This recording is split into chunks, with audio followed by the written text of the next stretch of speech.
Good morning, Chairman. Good morning. Good morning to members, officers, press and public attending this meeting of the Corporate Parenting Panel. My name is Councillor Stephen Rowe and I'm Chairman for this panel. Councillor Andrew Haigh, Vice Chairman of the panel, is also in attendance. Before we move on with the main business of this meeting, can I remind you that the audio-visual feed of this formal public meeting is being broadcast live via the County Council website.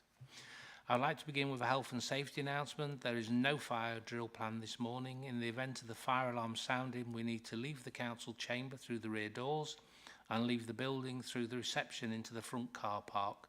We then need to wait in the car park until further instructions. At this point, may I remind you that your mobiles, laptops and iPads should now be in silent mode for the duration of the meeting. If you wish to ask a question or make a statement in the course of the meeting, can you please raise your hand? Can I also remind members of the panel to switch on their microphones when invited to speak close to the microphone and to switch the microphone off after they make their contributions. Requests to speak will be collated by the Vice Chairman. Please can you keep your questions and contributions succinct? We have quite an agenda today. So we now will move on with the formal agenda. Item 1, apologies for absence and replacement members. Trina. Thank you, Chairman. We've actually received we've received one apology from Councillor Killy, and we've also received apologies from Councillor Patricia Bradwell, OBE, Executive Council for Children's Services, Community Safety, Procurement and Migration, and also an apology from Tara Jones, Assistant Director of Children's Safeguarding. Thank you, Chairman. Thank you. Item 2 is declarations of members' interest. Do any members wish to declare any interest that they have not declared previously in their pecuniary interest forms? Okay, no declarations made today, thank you.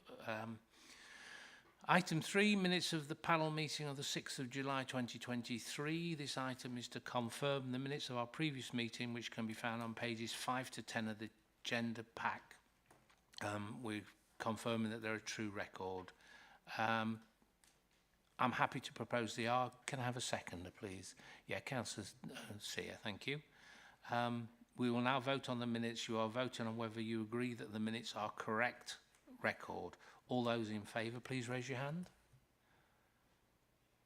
Those against? Any abstentions? Thank you, Mark. Thank you. Those minutes are agreed as a correct and accurate record. Item 4 is announcements by myself and lead officers. I've got very little to say. Andy Morris and I did another of our district council sessions. This one was with North Kesteven Council.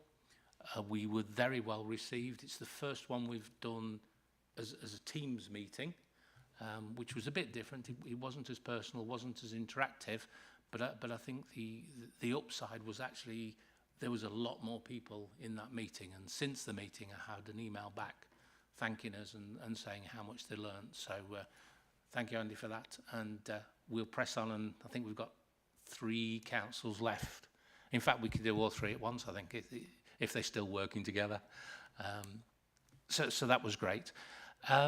Do we have any other announcements from Deborah or Andy, I suppose? None from me, Mr. Chairman. No, that's great. Thank you very much. So we now move on to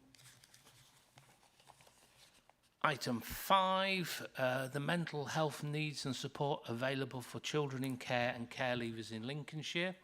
This item is on page 11 to 18 of the agenda pack and sets out the various universal and targeted mental health support available for children in care and care leavers in Lincolnshire. The report was presented by Charlotte Gray, Head of Service Children's Strategic Commissioning. We also have Linda Whitten, Senior Commission Officer, Children's Commissioning, in attendance to help answer any questions. The panel is asked to review the content of this report and provide feedback. So over to you, Charlotte. Thank you. Thank you, Chairman. So I'm here to talk to you today about the mental health services that we have available in Lincolnshire for our care experienced children and young people. Hopefully, you will already be aware that in Lincolnshire we have very mature integrated commissioning arrangements with the Integrated Care Board. The local authority and the Integrated Care Board pool funding to commission children's mental health services, and the local authority is the delegated lead commissioner responsible. And we think that this is really beneficial, particularly for our children and young people who are care experienced or open to children's services, because that means that we're able as lead commissioners to shape the provision and the services that are available for our children to make sure that particularly our care experienced young people can have faster access or have mental health support wrapped into other services. And I'll talk you through some more of those services now. Lincolnshire has highly regarded mental health services for children and young people. The majority of those services are provided by Lincolnshire Partnership NHS Foundation Trust, LPFT.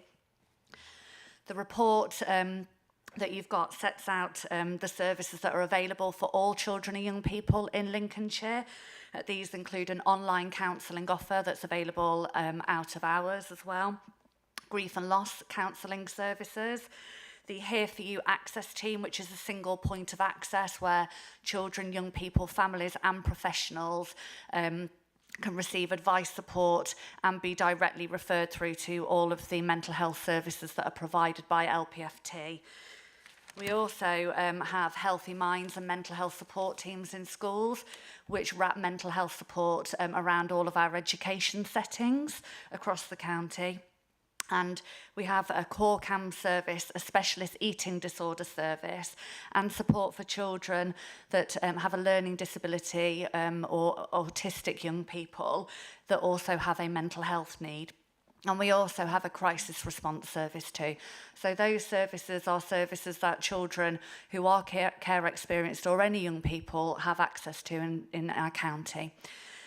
We have seen, I think it's worth noting, but I'm sure you'll all be aware, there's been quite a significant increased demand in terms of mental health services for all children and young people, particularly since the COVID-19 pandemic, where we've seen increased numbers of referrals to services and some heightened acuity of need to. The Integrated Care Board have increased their funding into local mental health services to try and make sure that we've increased capacity and reduced some of the waiting times that young people have been experiencing. It's worth noting that this is absolutely a national issue, and actually that Lincolnshire has fared relatively well. And since we've had that additional investment, we've seen a reduction in waiting times since May 2022 when they were at their peak. Of a reduction of 56% of those in young people waiting over 12 weeks for treatment. So just to come on to the enhanced offer then for children in care or care leavers. So we've had a long-standing target within our mental health services that children in care should be seen for assessment within 4 weeks. As you may expect, the pandemic and the demand on services has impacted the achievement of that target, which historically has always been able to be delivered. But what you can see hopefully within the report is that in terms of recent data, that referrals for children in care and their wait from referral right through to treatment, that those young people are seen more quickly than their peers still. And that waiting times experienced by our children in care have been reducing as well since the height of that sort of post-pandemic peak. We can also see that children in care, as you may expect, are receiving much longer intervention than their non-care experienced peers as well, so by quite a number of weeks in terms of the treatment that they receive. The council has proactively funded training for a number of early help staff within our services so that they are trained to deliver NHS talking therapies to children and young people, and LPFT provide the clinical supervision for those staff. and we make sure within the local authority that the cases that those staff hold in terms of the young people they're working with are those young people who will benefit from a talking therapy approach. And that's something that's been really well regarded, and we continue to train staff as staff turnover happens and people that are trained may leave, for example.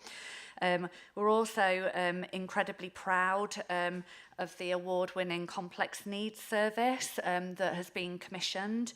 It's very highly regarded nationally by NHS England. LPFT, mental health staff and speech and language therapists work in an integrated team with our Future for Me service. And those staff work with Lincolnshire County Council's Children's Services staff to provide training, consultation, some direct intervention and formulation for young people with very complex needs. And that does include children in care and care leavers, where they will benefit specifically from that service. The Complex Needs Service also includes children in care link workers, and they're aligned to our residential care homes. And the 2 new homes that we have opening will have an enhanced therapeutic offer as well, which will include some direct work with the birth parents and carers of those children and young people, especially where there's a potential reunification that will be able to take place. And for children in care who are in independent placements, as you'll hear later when we talk through the sufficiency strategy, we're striving to make sure that as many children as possible are placed as close, in Lincolnshire, so that they can benefit from accessing some of these services too. And we also ensure that the mental health and well-being of those children are considered in terms of their needs in placement, and that if they need mental health support, that's part of the placement package that we commission for young people too. Transition planning is obviously very key. So we transition planning from children's mental health services to adult mental health services commences at 16 normally in terms of making onward plans. And we're really pleased also that we've commissioned an LPFT mental health worker who is based in the Barnardo's Leaving Care Service. So they have their clinical supervision within LPFT, but they work directly with our care leavers and our leaving care workers as well. And that's something that's been incredibly well received by Barnardo's and care leavers. We're embarking, or we're in the middle of, a large-scale children and young people's mental health transformation programme. And that really covers all of the services from prevention right the way through to inpatient services, which are actually commissioned for children and young people by NHS England. They're not locally commissioned, but the scope of that review is really significant, and there's lots and lots of engagement taking place in terms of shaping what those services should look like going forward. And in due course, we'll be able to present to you some of the really exciting innovations that will hopefully come out of that transformation programme, which will obviously need to go through a democratic decision-making process. But just to assure the panel that the needs of children in care leavers are at the heart of the review, and are being considered fully in terms of the transformation. And we do have lots of exciting developments hopefully to come. Thank you. Thank you very much. Do we have any questions or comments? Councillor Matthews. Looks great, well done. I'm interested in and I can't quite unpick it, fast track referral route to CAMS, 4-week target referral to assessment, but in there it doesn't look as though the 4-week target is being met regularly. Now, this is not a criticism, just genuinely interested to know why it's not. Is it because we don't have the capacity? Is it because there are delays? And obviously when it's not met, there's a lag, so the next quarter has got to carry over where those staff being used. So is there any way, what do we need to do to be able to clear that lag? Or is it just clearing itself naturally? That was the question. Yeah, absolutely. So the data that you're seeing there is obviously relatively recent data. When I'm referring to being able to meet the target pre-pandemic, that was it was a target that I'm sure you'd agree was met consistently. Now, since the pandemic, obviously, we've had a significant increase in referrals to all children's mental health services, and there'd also been quite a high turnover of staff too.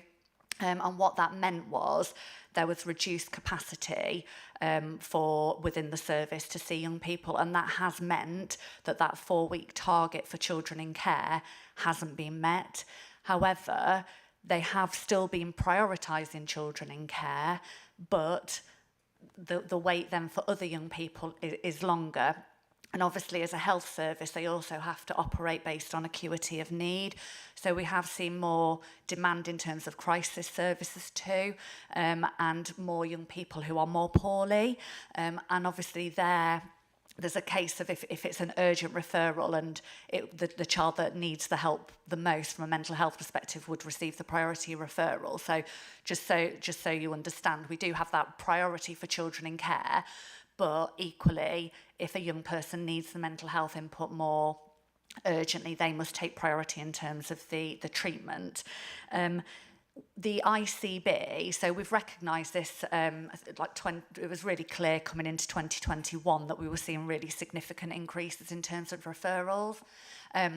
And so we went to the ICB and spoke to them about what we were seeing with LPFT, and they've invested £1.2 million additional recurrently into CAMS in particular, and that was based on some trajectory planning. So we can see now that we are in line with the trajectory, which should mean that by the end of March 2024, we shouldn't be seeing any longer waits than 12 weeks, which is the overall target for all children and young people, and we would feel that the children in care target should also be being met.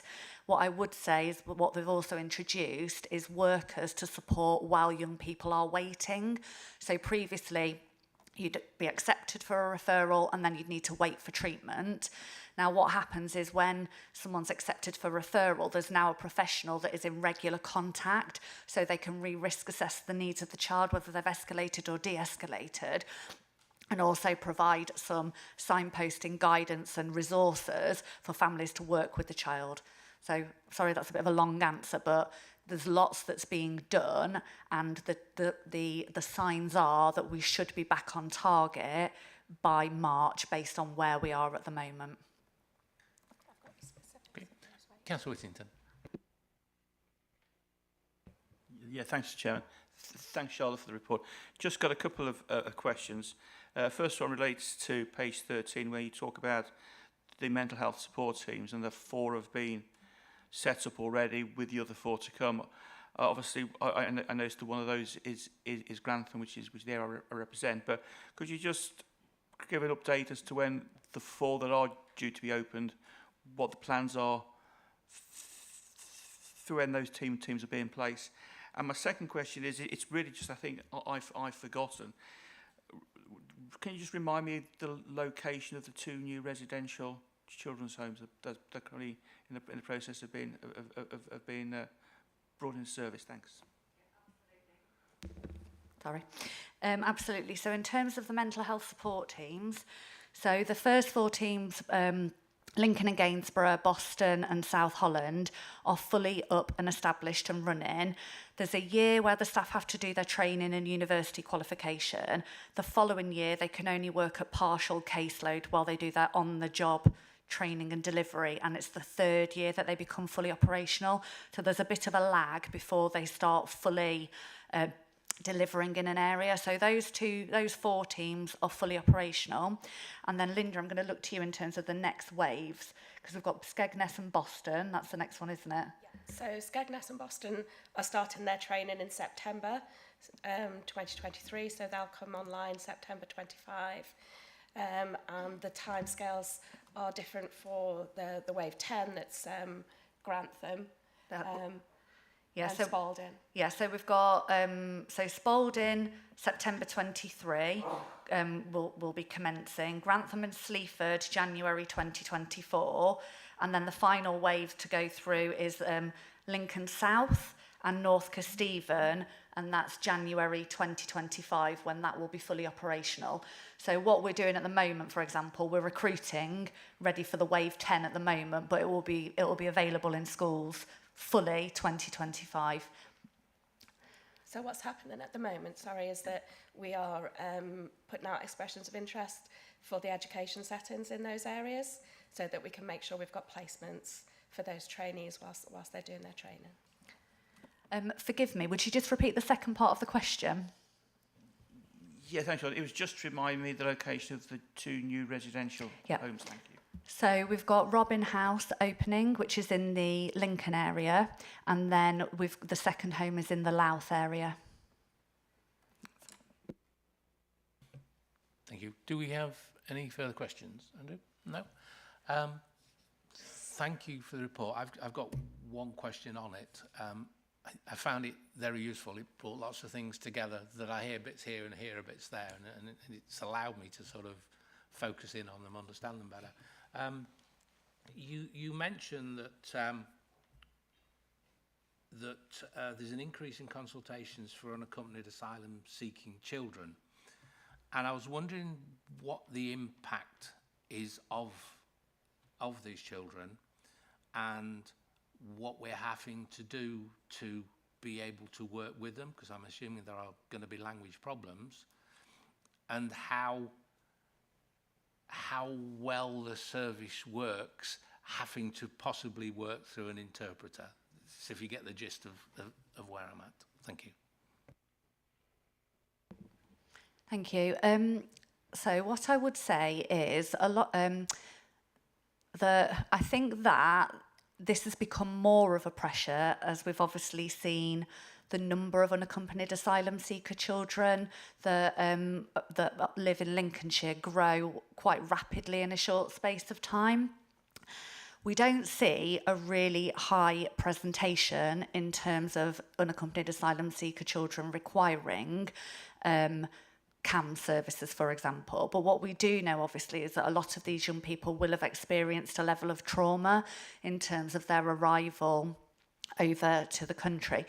And this really is something that, as part of the transformation programme, we're having to look in more detail, because previously the numbers weren't very high, and therefore, the LPFT do use translation services, and they also try and make sure that they have a workforce that is representative and that they have workers that can speak some of the languages. But I guess the scale of what we're experiencing means that we need to look at that in more detail. So at the moment, translation services are used. We don't see a really high prevalence of unaccompanied asylum seeker children requiring mental health input at this point. But I think what we can anticipate, given the sharp growth, is that we need to do something more direct. So I don't know that necessarily answers your question very much at the moment, but I think that we're all having to move quite rapidly in terms of the right care for unaccompanied asylum seeker children, because it's something, the volumes are much greater than we've experienced previously. So we're trying to work at pace on it. So really, we're working on it. We're working on it. Yeah. I don't know if you've got anything. Just to add that we are looking at some trauma-informed training for the wider workforce at the moment, with LPFT and some of our other colleagues, and that cohort of professionals that are working with those unaccompanied asylum seekers would be included in that. Okay, that's great. Thank you for quite a comprehensive report. That concludes this discussion. I move that the panel has reviewed the report and has been assured of the universal and targeted mental health support available for children in care and care leavers in Lincolnshire. Can I ask you to raise your hands if you're in agreement, please?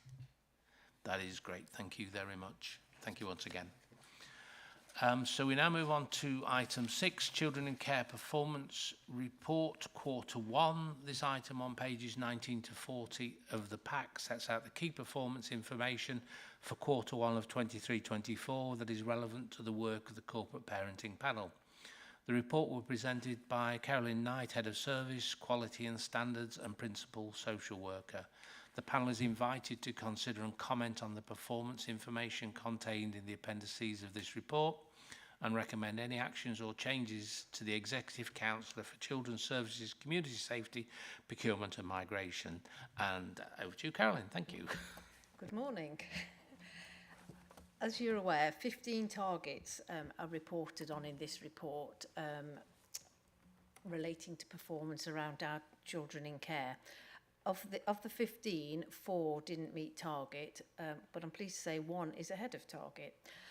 Those that didn't meet the target are the percentage of children with an up-to-date health check, 16, 17-year-olds in care who are participating in learning, care leavers in education, employment or training, and children in care living within a family environment. So in relation to these 4 targets, the explanations are detailed in the report, but briefly, I'll just go through them. So in relation to the percentage of children with up-to-date health checks, the target is 95%, and the performance in Q1 was 88.7%. And part of the rationale for this is that we have had a significant increase in the number of children in care, and particularly in relation to children aged 16 and 17-year-olds.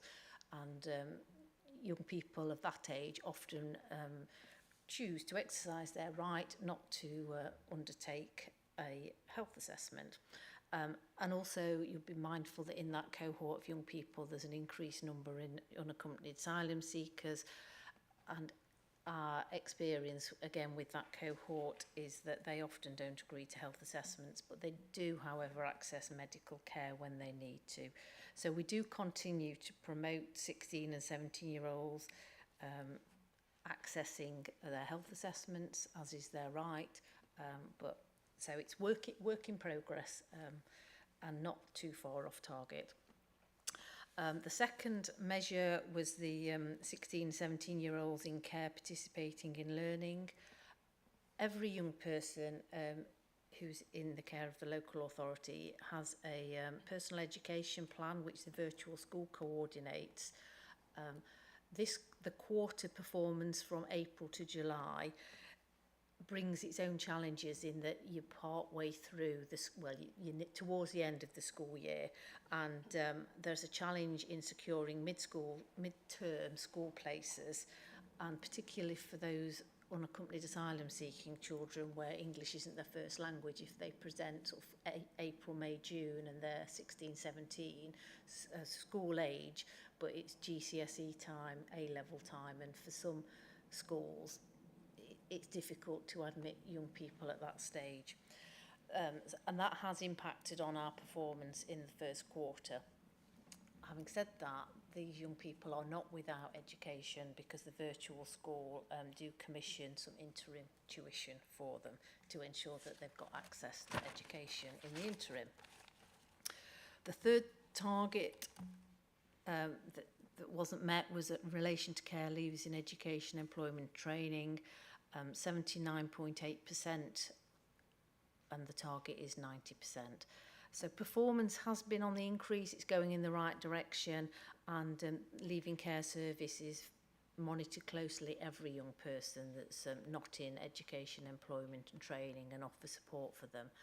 And I know Andy's here today, so he may want to comment on this later, but himself and the Leaving Care Service are looking at emotional wellness and recovery, and I think Charlotte alluded to the mental health worker that Bernardo's have got in place, and they're working really hard to meet the young people's emotional needs so that they're then in a position to be able to access education, employment and training. The final target was children in care living in a family environment. Performance was 76.3%, just below the target range of 77 to 82%. As you're aware, children in care cohort changes regularly, so we're not sure if this temporary dip is part of a longer term trend or not, because it's quite early days. It remains an absolute priority of the council to support children in family placements, and again, whilst not an excuse, we have had that increase in the number of unaccompanied asylum seeking children, which often, given their ages, are placed in supported accommodation as opposed to family environment, and that will have had some impact on it as well. The good news is the one measure that's ahead of target is in relation to participation. We had some issues last year with new members of staff and not reporting this correctly, but it's within target now, it's increasing, and we'll always have a number of young people who don't want to engage in their reviews for whatever reason. They don't have to, but the staff have been working really, really hard, going out and visiting young people, making sure their views are represented, if not by themselves or an advocate or a foster carer or a teacher, at their reviews to ensure that their voices are heard. But it's really good news that that's back above target. And that concludes my report. I'm happy to take questions if I can assist. Thank you. Andrew, do we have any questions?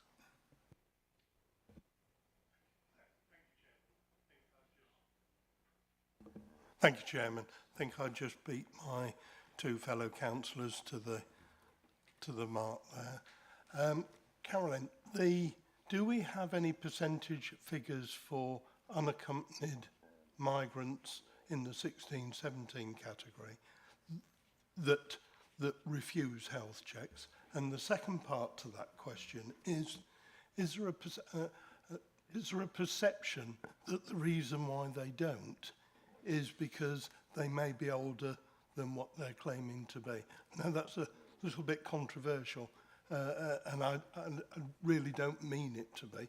I just wonder whether there's a perception from the staff at our end that might be the reason. Thank you. Okay. We will have a percentage for the number of young people that refuse health checks, but I haven't got that to hand, but I can get it to you after the meeting if that helps. I'm not sure if Andy knows the answer about the reasons they don't engage in their health assessments. Thank you. Yeah, just to say, in terms of children in care, the number of unaccompanied people coming in, about 88% are aged 16 and 17-year-olds as age assessed. So of all the children coming into our care that are unaccompanied people, the vast majority is 16 and 17-year-olds. So it does start to skew the figures a little bit. And a lot of young people that come in are 16 and a half, 17 years old and move very fast onto adulthood. In terms of percentage refusing health assessments, again, I don't know of that portion that are unaccompanied children who refuse assessments. I don't know. And when it comes to perceptions around age assessments, I couldn't possibly comment. There's just no evidence that might be a reason why. I think it's an informed choice, or a choice that they don't want to have their health assessed. And a lot of young people come to the country at 16, 17 years old, and it takes them a few years to understand how this country works, how our systems work. It's a different culture, and young people do engage invariably in the leaving care service, and myself and Liz do an awful lot of work to support young people with bloodborne virus assessments and dental checks and health assessments, access to the resources in the area they're in, and the leaving care service gets a really good uptake. So I think it just might be that these young people land at 16, 17 and have got to get their head around where they are and how the world's changed for them. Thank you. Councillor Whittington. Yeah, thanks, Mr. Chairman.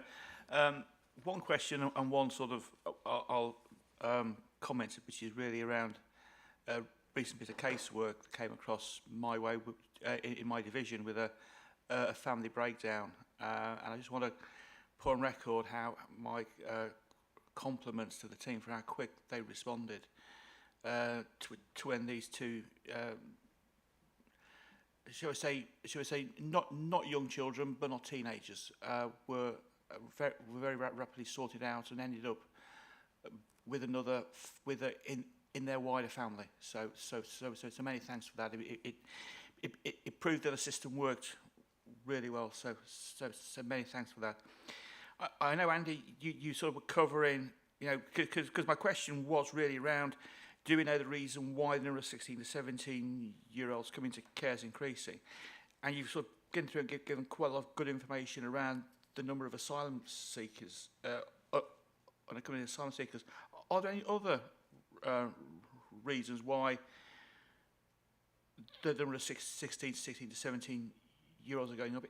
Is it Is it due to things like cost of living increase, those sort of things? Are there other sorts of social factors that are unaccompanied, asylum-seeking children? Thank you.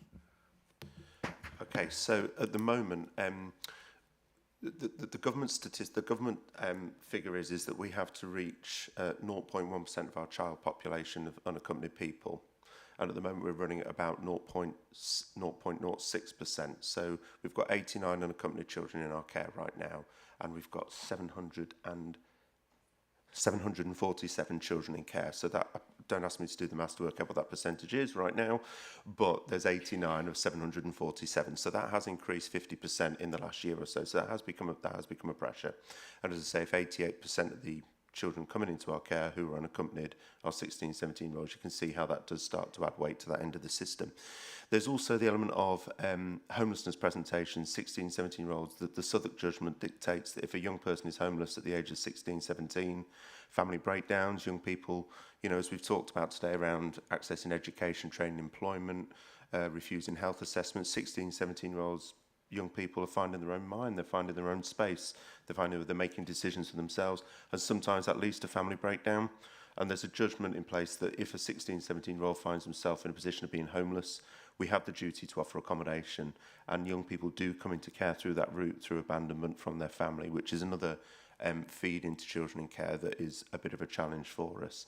I think 16 and 17-year-olds are fairly kind of unique, and I think some of our foster carers might comment about working with 16 and 17-year-olds. I know Anne might and Polly might, but it's about they do present differently. They have a different set of needs. These young people are on a journey to adulthood, and they start to find their own voice and feet, and we have to work in a slightly different way, and they do present sometimes as a higher numbers in care, because sometimes an adoption breakdown maybe from many, many years ago, maybe not even a Lincolnshire adoption, but we do see some of that coming through into children in care as well. So it's just that particular cohort of young people present with different challenges.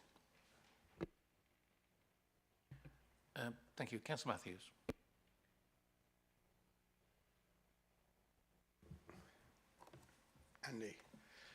Andy, it explains how to do the maths in one of them. It says numerator divided by denominator and multiplied by 100 as part of the text in not achieving one of these targets.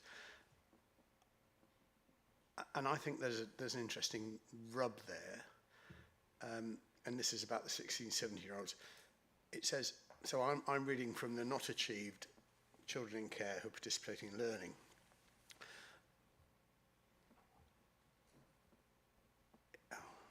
Be wonderful, wouldn't it? It basically says, as some of our 16 to 17-year-olds struggle to access or sustain engagement in learning. Now, I take that, but I'm intrigued by it. Access to therapeutic support and or alternative routes into education opportunities are explored through the personal education plan and may be supported by post-16 pupil premium funding. And then it says challenges in finding mid-year school place for English speakers for their language. They appear very soft and vague defence arguments for not achieving the target. The words may and might and struggle. What I'm actually interested in, because I don't doubt everyone is doing their best, but we don't seem to be winning. Or is it that our service is not achieving? Or is it that the numbers are overwhelming our service? And it's difficult to tell that from the statistics as expressed in percentages. And I'd be really interested to know how many 16-year-old immigrants we've had, how many 17-year-old immigrants we've had, what the cultural background of those immigrants is. I'd be interested to know how many of our 16 to 17-year-olds are engaged in practices like drinking or smoking substances or other things. And I'm also interested if those 16 to 17-year-olds not engaging are in trouble. Actually, if what you're saying is we can't force them to engage in an awkward period of time, are they at risk of becoming something in the future that is not good for them, i.e. criminal or mentally ill or antisocial? So it's the same old, but actually this is how we're tracking the behaviour and performance of those young people. And I think the statistics are probably hiding some facts here at the moment. The percentage measures rather than the number measures. Okay, that's going to be a challenge because there was about 20 questions in one. But also that was pretty much a case audit of every young person in our care. So that's going to be a very difficult thing to answer because there's a lot of granular information in there about young people's personal individual experiences. We know about our young people's challenges. I think there's some questions in there for Sarah around the pupil premium. So what I'll hand over to Sarah first of all, if that's okay, just about 16, 17-year-olds engaged in education, training, employment. And I think Sarah might be able to answer some of the questions around when young people come into care and access to school year, etc., etc., etc. And then I think we'll probably a little bit of a comment about comparable data with nationally, this is a challenge and this isn't just a Lincolnshire challenge.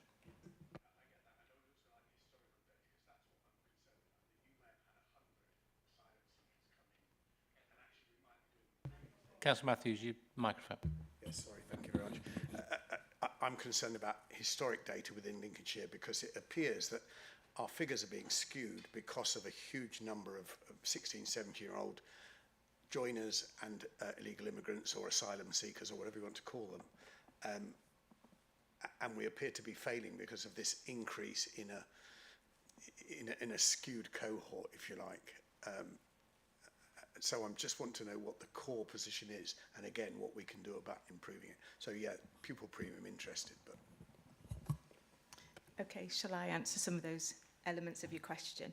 I think for our young people who are unaccompanied asylum seekers at the age of 16, they can be statutory school aged or they can be post 16, dependent on when they turn 16.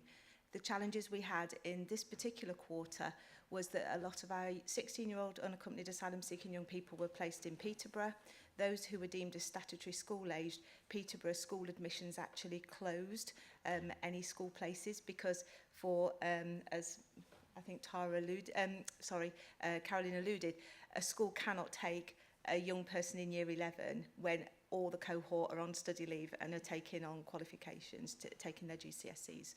So for those young people, pupil premium was used to secure some ESOL provision, and the majority of those young people have now secured places in post-16 qualification courses at colleges, and they are ready to start now in September. I think it's fair to say nationally, services are being overwhelmed with the increase in young people. Colleges we're working really closely with to see what their capacity is. Most of the courses are running at full capacity. So where the courses are running at full capacity, we're looking at the use of pupil premium to put in alternatives, which won't give evidence that they are accessing because they're not on roll of a college, but they have got provision in place.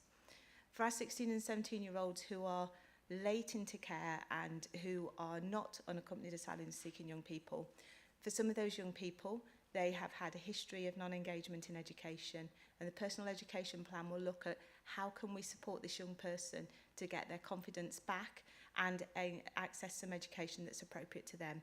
The challenges are around the academic year. We have limited provision in Lincolnshire that a young person can start between April and July. We do have some effective provision, but where that's appropriate, we will look with the young person to look at a short course or an opportunity to do some online learning, something to get them in a routine, ready to start learning again in September. So I think there is a mix. The pupil premium is there, the post-16 pupil premium is there, but we need to find the right provision to fund it. So every young person is eligible to have something purchased by pupil premium. It's finding out what would meet that young person, where they're placed, what the geographical logistics are, and what the history of the young person is. Because for some of these young people who've come into care, their school attendance may be at 7%. Expecting them to get back into full-time education is going to be a phased approach. So we're working with them at an individual basis and looking at that. So I think there are different elements, but I want to reassure you that the personal education plan, when a young person comes into care, there's a statutory timescale that we hold that initial planning meeting within 10 days. That takes a stock of where the young person is at, what their history in education or employment or training has been, and as professionals together, how we can best support this young person to re-engage.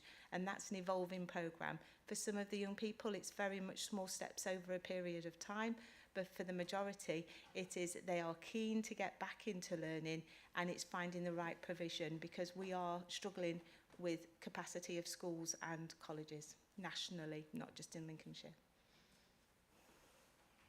Yeah, keep going.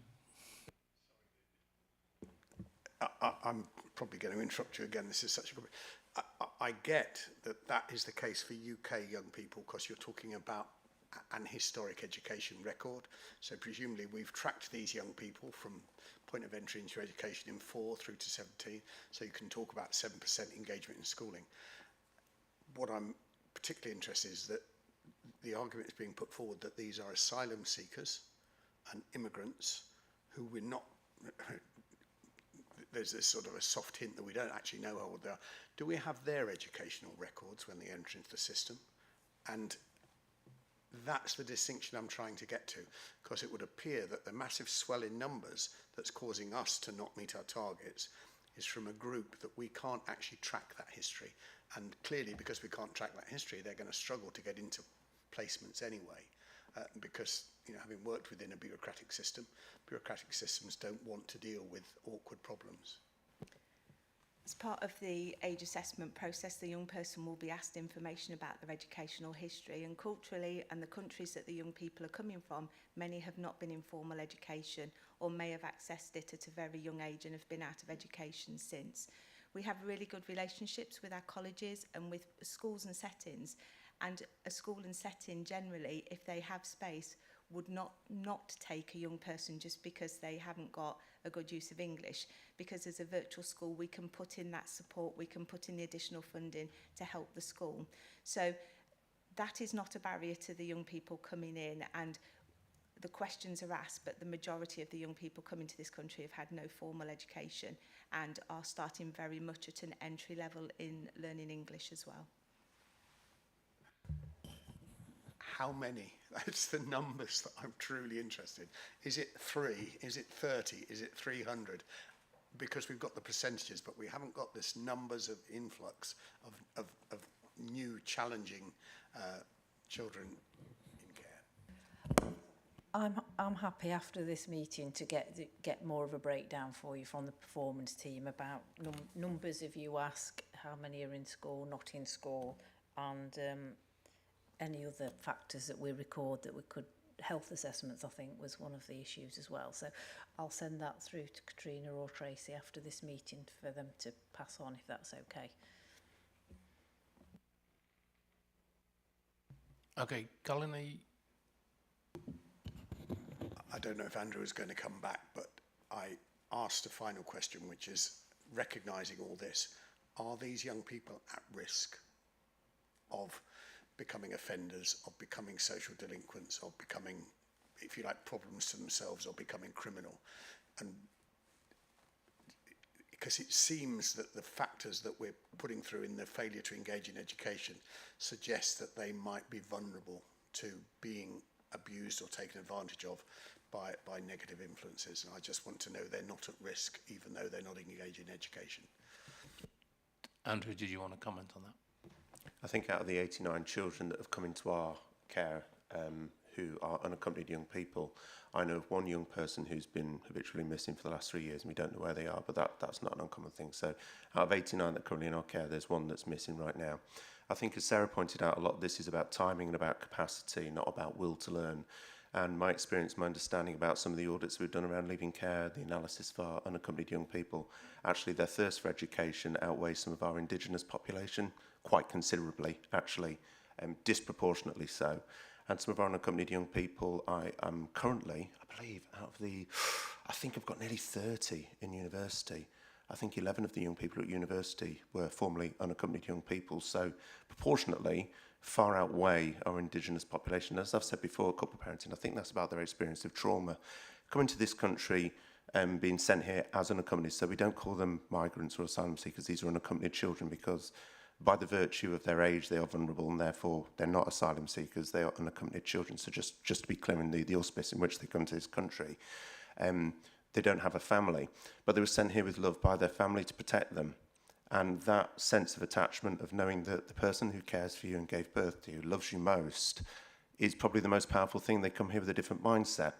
And a lot of our Indigenous young people who were hurt by the person that's supposed to love them most actually is a different experience of trauma, and you find that those young people struggle with education, training, employment and mental health far more than our unaccompanied people. So I just want to be really clear that our unaccompanied people are actually a really positive influence on our children in care population. They might skew figures, but in terms of their aspiration, these young people bring an awful lot, and they're desperate for education. I fund cricket for them. The unaccompanied people love cricket. There's some great uptake in sports, physical activities. Locate in the south of the county, who were with us in Peterborough, got 41 young people engaged in education, training, employment activities during the summer break around visiting universities, colleges, etc. So out of the 89, 41 directly engaged in educational additional activities this year. So what the data says is one thing, and I think, as I said, when I start to answer the question, you get down to kind of a granular case audit of a young person's lived experience. It comes with something very different. It says there's facts and statistics, and then there's the experience of a sentient being. And I think we just got to kind of sometimes separate those two as well, because the sentient beings and their experiences and what they're bringing says one thing, and it might just be that they can't get into college in a time because of the way our system's set up. And don't forget as well, young people coming into the country on the National Transfer Scheme were imposed on us by the Home Office and are grant funded. So we are funded to support these young people by the Home Office at a rate of £148 a day, which covers our costs. That's fine. We meet their needs, which is why we're able to fund them and support them. It's a really positive thing. So I don't know if there's much more I can say to kind of reassure, but if we need to dig down into some kind of specifics, then Carolyn and I can have a look with the performance team and have a look at some of that for you. Right. I will apologise if I'm using incorrect language, and it's not my professional trade to work in this. What you're telling me is great news, because it means next quarter we won't have this dip, because you're saying the incoming children and young people are absolutely minded to be engaged in education because the people who love them have sent them here and we've embraced them. I get all that, fantastic. That means that in the next quarter, when we found them places or we got them pre-approved, we'll be busting this out of the court and nobody is at risk. Well, I'm sorry, that was the defence that you just gave. Unfortunately, it won't, because, as I said, people come into care at 16, 17-year-old, and then they turn 18. And as I said, we've got to take 0.1% of children in care into population. And as young people turn 18, they become care leavers, which means there's capacity within the National Transfer Scheme, and then we receive an additional young person. And that new young person has to find a college placement. So this is a constant treadmill of young people and numbers, unfortunately. So because the number of children in care, the cohort of unaccompanied, doesn't stay static, because it's constantly moving, because they are vastly overrepresented in 16 and 17 years old. Sometimes in 9 months, they might have turned 18.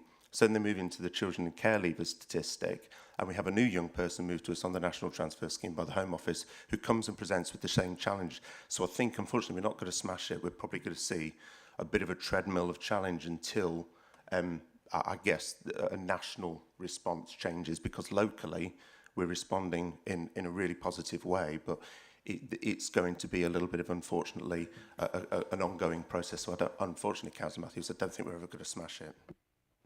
Last one then.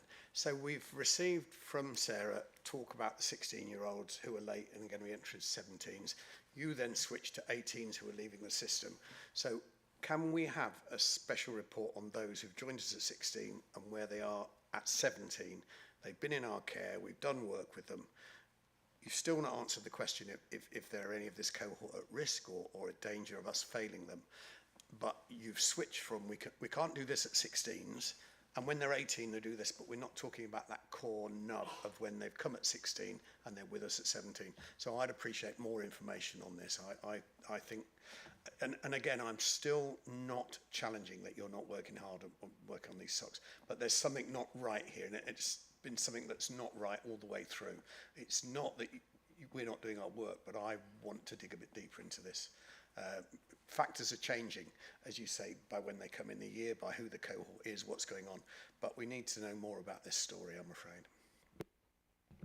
I think, as Caroline said, we can go away and do it. If you'd like a specific report, it's going to take some time to dig down and analyse the life experiences of all those young people to kind of give Councillor Matthews what he wishes, but that we can have a look at that. Okay, Councillor Hay. Thank you, Chairman.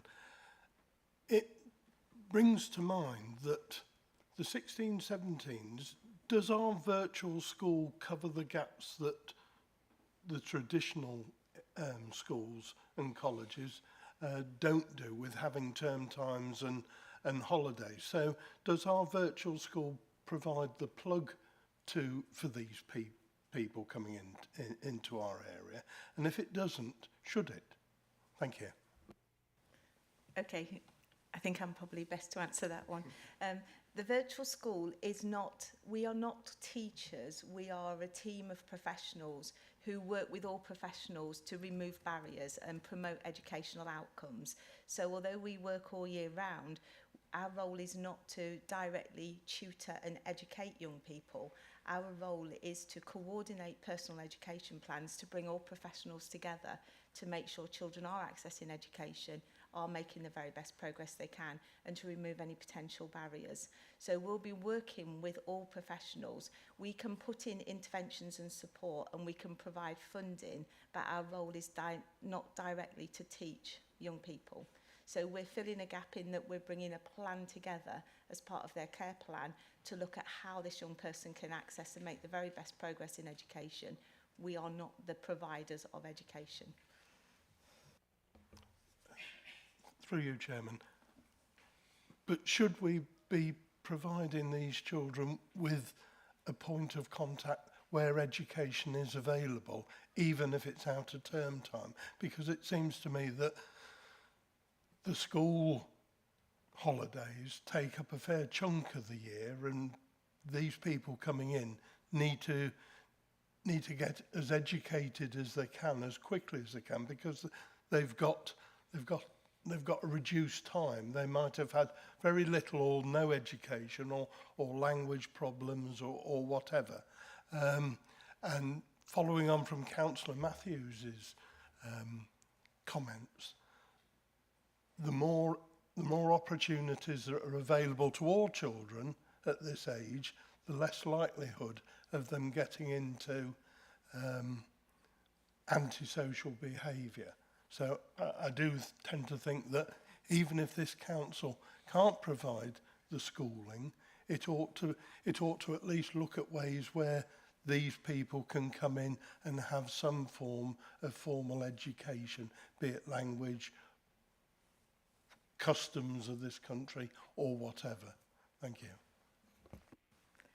Absolutely, and I'd like to reassure you. So, and also to allude to something Councillor Matthews queried. So, for some of our young people, we've commissioned some online ESOL provision, which has been new for the virtual school, but because of the services and the lack of provision available for the young people, and actually of the 9 young people that we commissioned this for, 8 of them wanted that to continue through the summer holidays. So we did work with the providers to put on a summer holiday programme. For our young people who are non-UASC, we will look at what opportunities there are. So there are the HAF clubs where children can go in during the summer holidays. We've had a bespoke arrangement with Abbey Access to offer some short training during the summer for some of our 16 and 17-year-olds to get them into a routine for learning.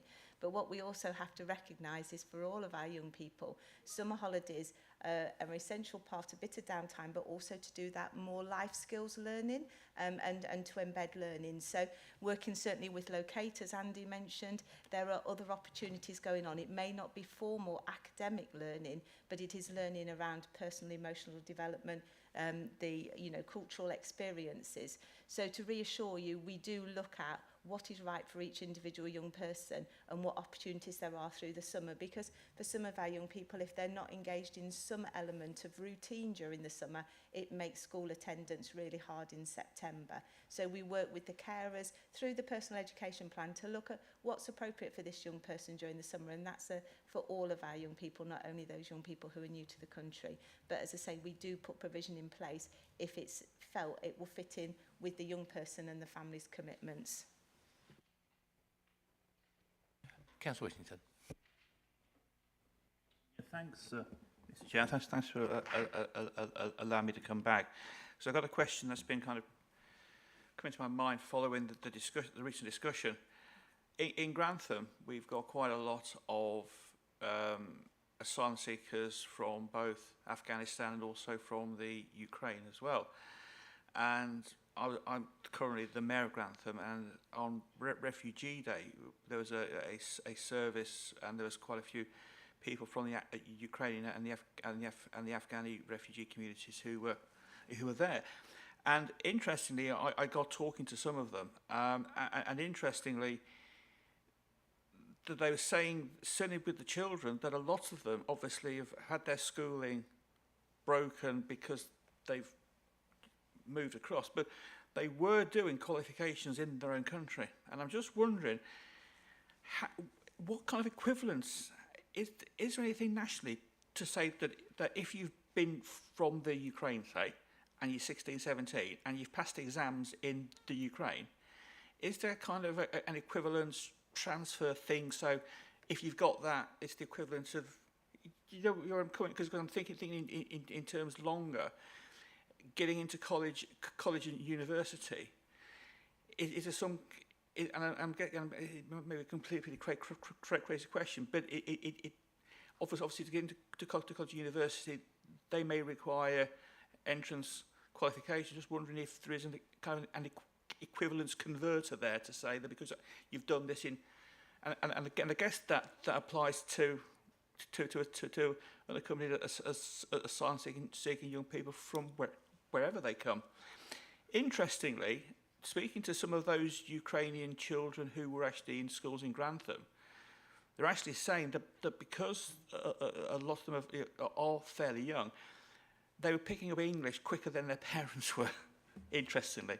And the same from the Afghani community as well. The children, the young people do tend to pick up the language quicker than their parents, and already becoming embedded into local schools, which is great. Because I see the two, well, I may be wrong, but for me, obviously we want these young people to settle in, to do well, and achieve their ambitions, whatever. And I'm guessing I can see the barriers being learning the language, which a lot of them seem to do really quickly. But secondly, this equivalence around examinations, so you can say that if you reach a certain level in wherever country, it counts for an equivalent level in terms of, that's, anyway. I'm not sure I can fully answer your question, but obviously, a comment. Yeah. And obviously the Ukraine families, because they're not children in care, we're not working, and I know there is a lot of community support for those young people, and I think our young people who are coming in as unaccompanied asylum seeking young people have had a different history with regards family network support and education. With regards to the national sort of recognition, I can't answer that question, but what I would hope is that as part of the interview process for colleges, they would be able to look at the young person's full range of experiences and make a decision based on what the individual young person can present at interview and their aptitude for learning. So unfortunately, I can't answer the question, but just to say, obviously, I think the families that have come from Ukraine have had a different history to our young people. But absolutely, I think for any young person I know as an adult to learn a new language and have the confidence to speak a new language is just a huge learning achievement for children who are picking up English so quickly. And we're seeing that with our young people, even at the age of 16 and 17. Their ability to learn the language is remarkable. Sometimes their confidence in using it takes a little longer. Okay, thank you. No further questions? Most of this is based on our targets, achievements, the targets of where we're at. The influx of people from abroad is going to skew this, and in some of them it's going to skew it quite a lot for a long time, and in some it's going to just do it for a short time, and in some it probably shouldn't make any difference. What are we looking at to make sure that it doesn't alter the figures so much that we miss a downturn in something that's of what, shall we say, the normal, and put it down to the fact that we've got a bunch of new people in. So how are we going to look at these targets? In my head, there's a couple of ways. You can either alter your target, or we can have a target that breaks out with the extra people here. Thank you. I don't think it's within our gift to alter many of the targets, because a lot of them are like national performance indicators dictated by the DFE. I think what we need to do, and we do, we have performance meetings every month, and this data is reported there. I think Andy and I will take away from today the need to drill down further into the performance, so we can try and extract more information that will then got more of a narrative around it, so we might be able to say exactly how many you ask young people as opposed to Indigenous young people, and whether that would give more evidence for you going forward. So I think it's just about us as officers breaking that down more and doing more commentary and more narrative on it, so that when we can present it next quarter, we can give you more specific detail, which might help explain the figures a bit better, rather than saying we think it's because of this. We'll be able to evidence it better. So we'll take that away as well. Okay, that sounds good. I think you're going to get more questions, and I think you'll ask more breakdowns. Obviously, the sooner we can get the norm, just these are our children, the better. But I don't see that coming anytime soon with the future developments. So thank you very much. I move that the panel has reviewed the report and is basically satisfied with the performance measures, but would like drill down and yeah, basically to drill down and get some answers. Sorry, the measures relevant to children in care Q1 of 2023-24. Can I ask you to raise your hands if you're in agreement, please? Yep, that is great. Thank you very much once again. So we move on to item 7, Ofsted Inspection of Lincolnshire Children's Services Outcome Report. This item on pages 41 to 58 of the pack invites the panel to review the findings and judgments from the Ofsted Inspection of Lincolnshire Children's Services in April 2023. The report will again be presented by Carolyn Knight. The panel is invited to review the findings and the judgments from the inspection report and agree the next steps in respect of the areas for improvement contained with the inspection report. Thank you, Carolyn. Okay, thank you. So, as you're aware, Ofsted came in April this year to do a short inspection of Lincolnshire Children's Services. It was short because we were previously judged to be outstanding in 2019. So the way their system works is if you're outstanding or good, you only need to have a short inspection. In advance of the inspection in April, Ofsted consider any intelligence they have, so we have to do a self-evaluation every year. They'd had access to that. We have an annual conversation with them. There'd been focus visits. They see, obviously, performance data, and a whole range of other evidence is available to them at the point at which they ask or inform us that they're coming to see us. So they get child-level data lists, they see audits, they have access to our recording system, so when they're here they can follow a child's journey and look at any of the child's records that we hold. So the field work element took place on the 24th to 28th of April.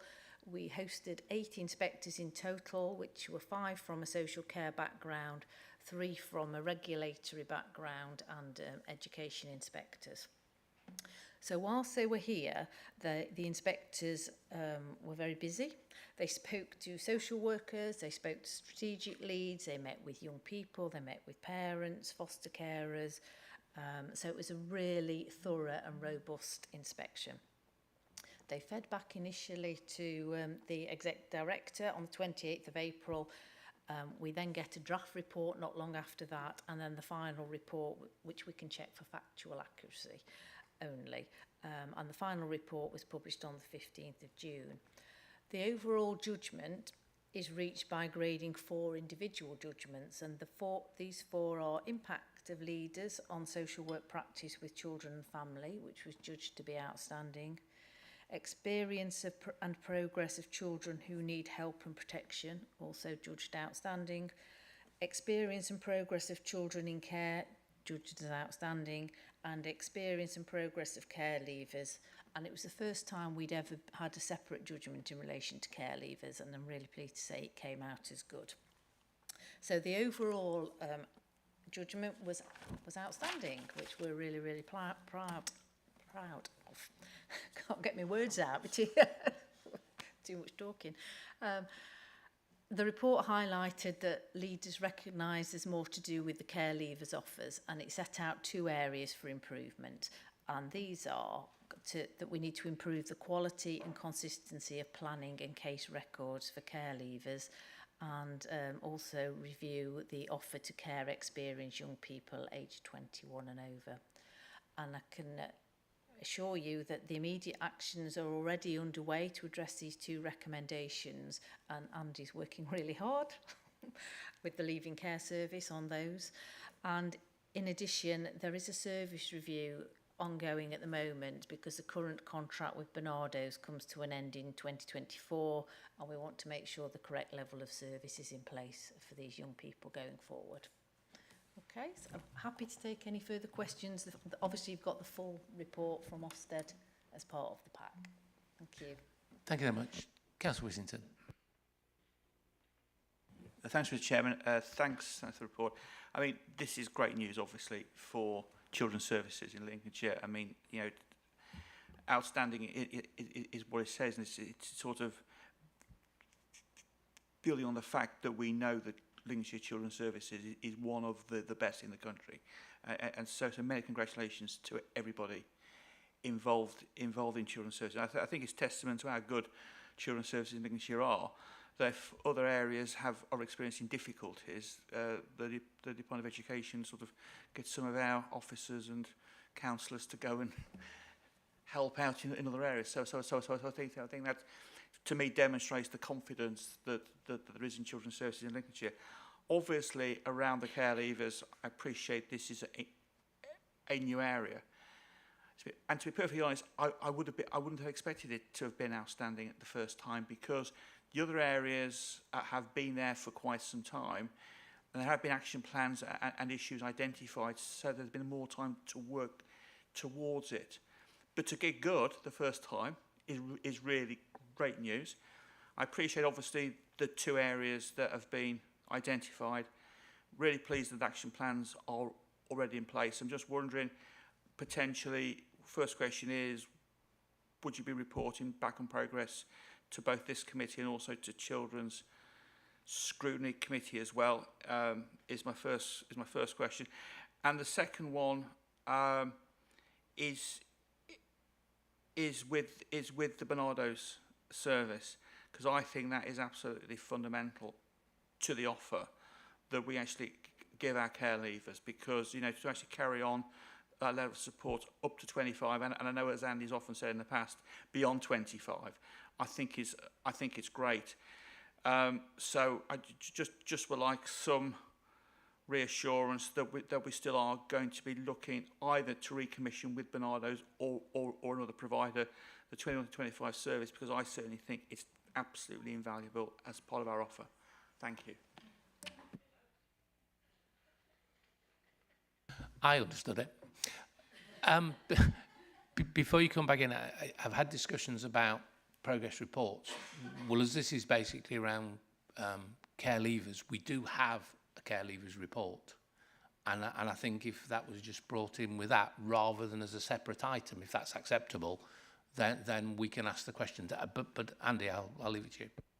Yeah, sure. Yeah, just say, Councillor Whittington, there's a full action plan up and running now, and we're doing a report back to scrutiny in March. As I was just looking at Tracy, and Tracy's nodding, it is March. Yeah. So we've got a whole plan in place. So this is for really the next 18 months until the end of the current contract with Bernardo's. What we'll do is so there's 2 pieces of work ongoing. One is about what we do right now, to look at some of the things around recording, around planning and quality of recording and planning. I think one of the really good things is recording and planning. Yep. Fair. I've done some audits and had a look with some of my colleagues in commissioning and with some of the quality and standards team. Yeah, And do you know what, as you say, that Ofsted came in, had a poke around, we found some areas of learning, and I embrace that. I'm pleased with that. We're going to have a look at that, and what we're going to do is we're going to embed a practice advisor from Children's Services into Leaving Care to kind of share some of what we do in Children's Services with our commission partners, to kind of share some of the quality of what we do in Children's Services. And Caroline's very kindly helping me with not gifting, but sharing quite considerable amount of time with one of our practice advisors, which is positive. And then around the 21 plus service, and we're looking at one of the issues they found there was more specifically was about how we stay in touch with young people over the age of 21. And it's that balance of haranguing a 22-year-old who might have their own children and working as a Leaving Care service, and striking that balance of making sure people know there's an offer. So we've got some exploring to do there.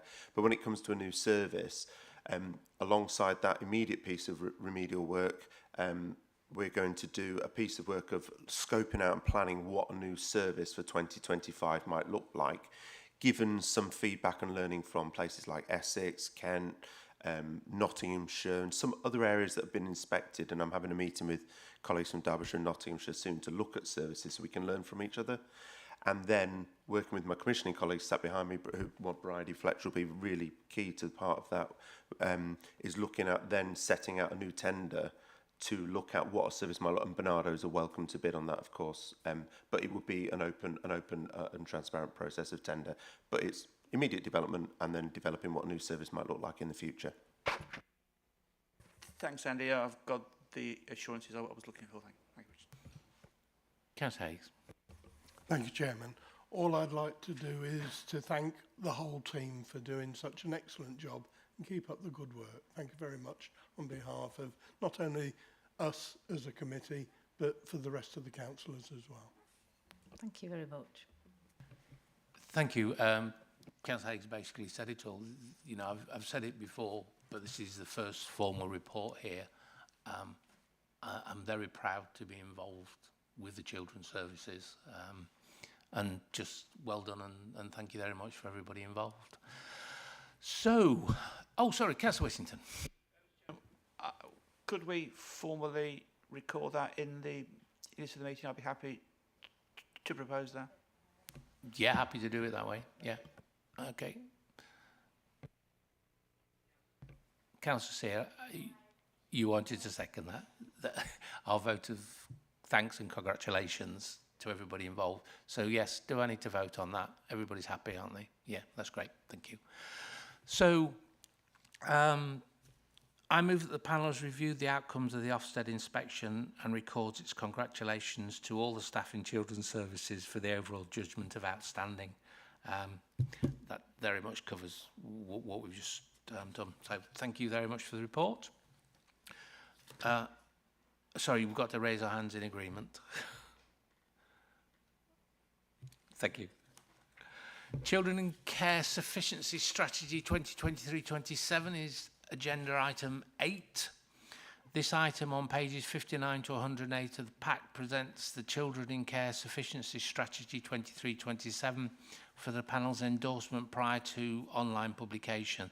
The report will be presented by Amy Alcott, Commissioning Manager, Commercial, and Bridie Fletcher, Senior Commissioning Officer, Children's Strategic Commissioning. The actions required are: the Corporate Parenting Panel is invited to support and endorse the Children in Care Sufficiency Strategy 2023-2027 and appendices A1 and A2. Support and endorse the online publication of the Children in Care Sufficiency Strategy 23-27 and appendices A1 and A2. Agree to the annual presentation of the update of the Children in Care Action Plan Appendix A1 prior to the publication online. And Amy and Bridie, thank you very much. Hello, thank you, Councillor Rowe. So, yes, there are 3 very wordy actions, so thank you very much for reading them out and saving me the trouble. So the last sufficiency strategy covered the period 2018 to 2022, and that had an annual action plan update that was presented to corporate parenting, with the last update presented in January of this year. At that meeting, it was agreed that we'd realign the new strategy with the reporting and financial year so that it would run from April onwards. we felt that this would be better in terms of our children in care data and our care leaver data, and would be able to provide a really effective picture of where we are and what we're doing and improvements that we've made. So that was agreed at that point. The 23-27 Children in Care Sufficiency Strategy has subsequently been developed and presented for your endorsement. It's a statutory requirement, so we do have to have one. Publication, I believe, is optional, but we feel that, I'll come to that, but we feel that that would support our transparency and work with providers and both our in-house and strategic stakeholders. So the 23-27 report on the strategy highlights emerging issues in terms of demand and capacity for all children in care placements. So it kind of sets out the picture of where we are as a snapshot in time almost at the starting point for the strategy. So a lot of the data is the position as of the 31st of March 2023, and that's the strategy, and that's where it lays out the starting point for what we intend to do and what we hope to achieve over the 4 years of the strategy period. So a lot of the content of the strategy has been informed by both the CMA report, so CMA, the Competition and Markets Authority report. I know, I wanted to say commissioning, but it's the Competition and Markets Authority report around sufficiency and capacity of placements, both nationally and into a local and regional level, but also the social care reforms around stable homes built on love and the priorities that have then been embedded in our children in care transformation programmes. So it's highlighting that children in care numbers and subsequently care leaver numbers have increased both nationally and locally, that we're seeing some late entrance into care, that we've got a number of young people who have education, health and care plans, and we've got demands on capacity both of in-house placements and with our independent sector partners. Our aim with all of this as part of the Children in Care Transformation Programme is to keep young people as close to home and in stable environments as much as possible. And that's reflected throughout the Children in Care Sufficiency Plan. There are 5 areas for action.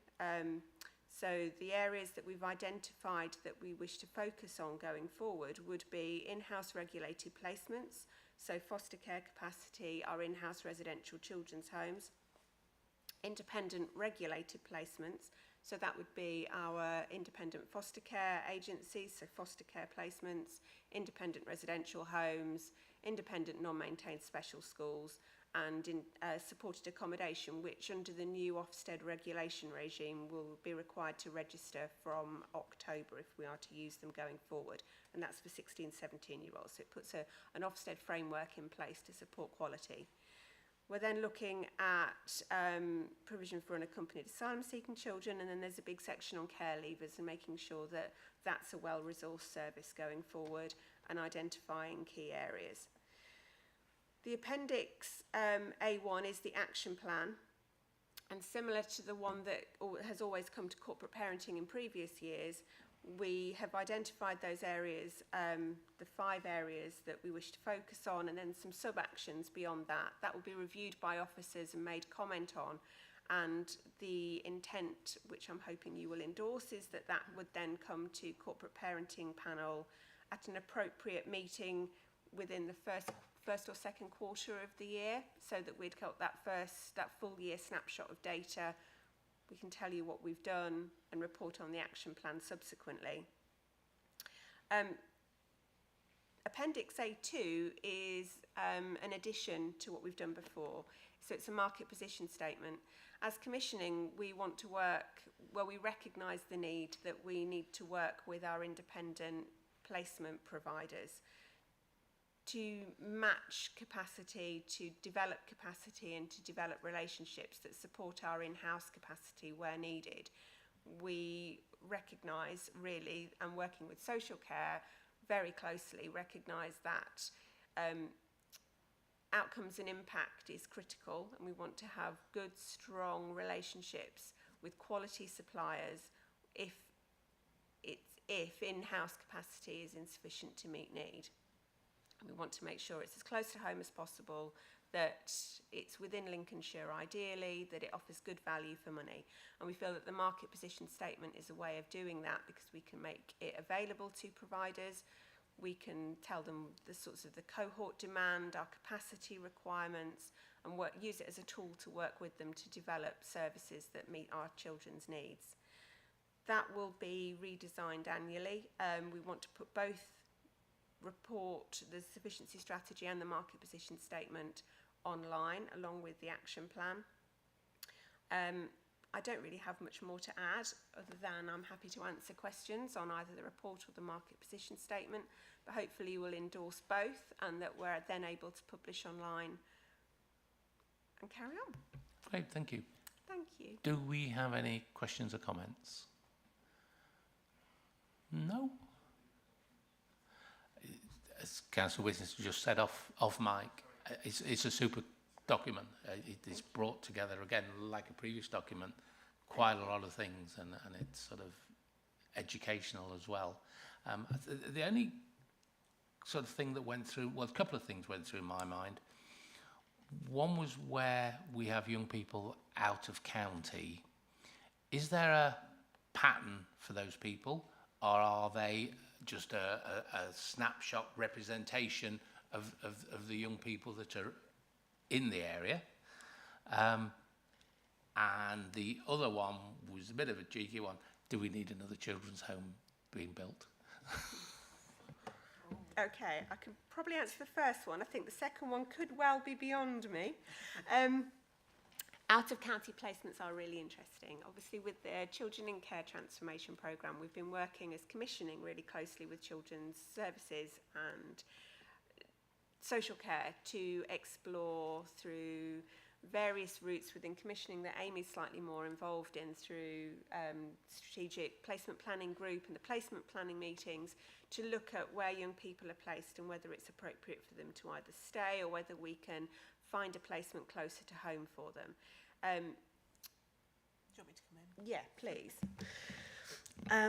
In terms of whether there's a pattern, I'm not sure that there is. I think we will always try to match any children that require an accommodation with our in-house provision first, because obviously those are, that's where we spend the majority of our time in terms of making sure that those provisions are really, really good quality and really sustainable.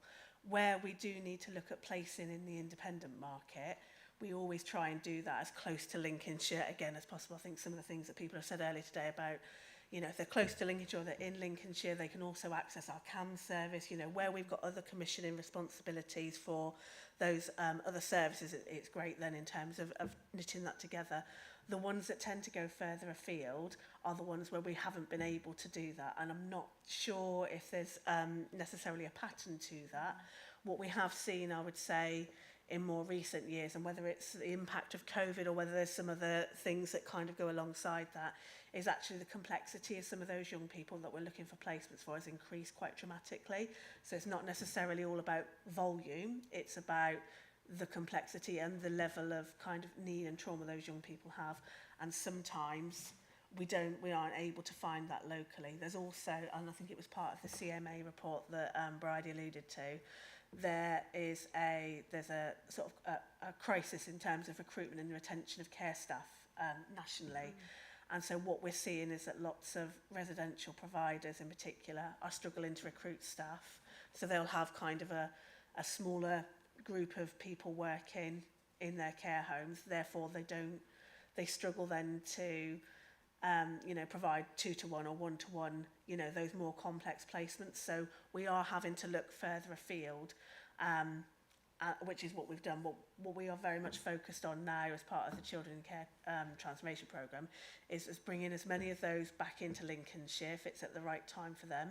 When we're looking to place from now on, we look at that much more strategically, commissioning the foster duty team, all the social care team. We work very, very collaboratively now together with various, there are various processes in place to look at where is the best placement for that young person and how we can keep them closer. the market position statement that Bridie has mentioned, and that's in part of the report, is where we often will have independent providers approach us and say, we'd like to set up in Lincolnshire, what do you need? Historically, we always like to use our in-house provision, and this is a way for us to kind of give some information out about those current trends, what we're seeing. So if they wanted to set something up in Lincolnshire, it's going to meet the need of the cohort of the young people that are coming through at that point in time, because we would rather have a closer relationship with one or two independent providers that share our vision and that want to work collaboratively with us locally for those young people. So that's what we're kind of working on at the moment. And that's a very long-winded, it must be a commissioning thing, very long-winded answer to your question, but it's kind of a work in progress in there. I'm not sure there is that trend. It's just as complexities increasing, we're having to look further afield.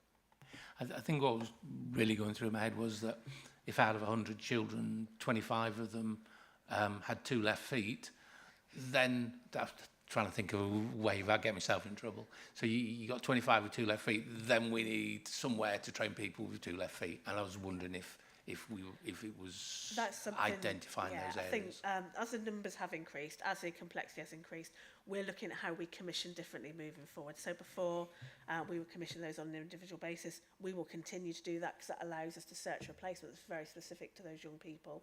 But what we're spending more time doing now in commissioning is really looking at those trends of young people that have come into independent placements. What do they need? What do we need to build locally? Like you say, for your 2 left-footed people, what do we need to build in Lincolnshire so that they don't have to go further away, so that we can keep them? You know, if a provider wants to set up and we can provide them that information, they decide to build something like that close to home, then we may be in a position where we want to use that. But we will always prioritise our in-house provision because that's what we've spent time building the quality, and that's where we want them to be. Grand. Do you want to avoid my question about another children's home? I think I forgot it. Sorry. So, whether we need another children's home. I don't know. Yeah, I think I do want to avoid it. I'm looking at Deborah. We've obviously got 2 projects up and running at the moment, haven't we? We've got one that is about to open imminently, isn't it? Lincoln and Louth, yes. Yeah, and then the one in Louth, which is scheduled next year. I'm looking at Deborah. She's nodding. I'd counted those in. It was in addition. Oh, right. Okay. Is the feeling in addition? I don't know the... Sorry. Oh, thank you. Councillor Rowe, I'm probably not going to give you a definitive response to your question, but what I would say, it's an opportune time just to give you a bit of an update that Robin House, the establishment in Lincoln, I'm pleased to announce that 2 children will be moving in imminently. And we have a very clear, well thought out plan of the next children to go in, because as anywhere else, it's important that the match is correct. So that is about to be up and running any time. We are focused on Riverhead for January. I mean, this is all subject to property and building and regulation, so slightly out of Children's Services sole control. I think the discussion about provision of another home is one that's at a higher level than me, if you like. I think what I would say is that we have carefully considered about the number of children that we have in care, which is growing. It's now 747 today, and it has been there before in the last few weeks, dipped and then, peaked again, and that is the nature of our business. What I would say is when we use the term of out of county, often we're talking about children who are within the jurisdiction of Lincolnshire, but not within our own resource. And I think our best endeavour would always have children cared for by our own. So maybe a conversation with Councillor Mrs Bradwell. But I just wanted to give you that update, because that is good and exciting news for those children, that we're able to put them together where they need to be. That's great, thank you. I have a visiting member straining at the bit to start going to Robin House, so that's real good news. She'll be over the moon. Right, thank you very... Oh, sorry, we have... was it Mark? Mark? Thanks. Yeah, thanks, Mr. Chairman. I think maybe a good analogy might be children with medical needs, because obviously children with very, very, very specific needs, talking about medical needs, would tend to end up at the specialist children's hospitals, which tend to be places like Great Ormond Street, Birmingham Children's, where they do go from different parts of the country. So I'm guessing the cohort you're talking about, our cohort, is going to be those children and young people with really, really, really specific needs that are very, very complex, very, very rare, and you wouldn't necessarily be able to provide that service in Lincolnshire, and you would have to then obviously source the specialist provision out of county. But of course, potentially, I'm guessing, because obviously we have the Lincolnshire Secure Unit, which obviously has placements from young people from all over the country. Potentially, I'm looking back at Deborah, that maybe if we as a county did identify a national shortage in one particular area of care for children with specific young needs, there's no reason why we as an authority shouldn't think about stepping into that and maybe becoming the place where other counties send children with those specific needs. Councillor Whittington, you know that we already have a provision for children needing and requiring secure accommodation, and we have progressive plans with increasing our secure accommodation capacity. Again, I wouldn't be in a position of committing us to anything in terms of looking at specialist resources, but we are very aware that we do have children that require specialist resource, either from mental health or through education and social care provision. I'm not sure what the gaps are in the market, if I'm entirely honest, and I would need some support from my commissioning colleagues. But I think we are always mindful and considerate of what the needs of our children, young people are in the county. And interestingly, we've got a project to open additional homes and also expand our secure unit. So we're very open to that kind of marketing strategy, if you like. But again, I'd have to defer to Amy about the specialists, particularly medical, such as mental health, Amy. Yeah, I think in terms of those specialist placements that we look for, often, it's very specific to those young people. That, luckily there isn't a massive cohort of those. So it is about searching the market much more broadly in terms of finding something that is right, that will meet the need. And I know that in another part of the commissioning team, we work very, very closely with the ICB, and we work closely with health.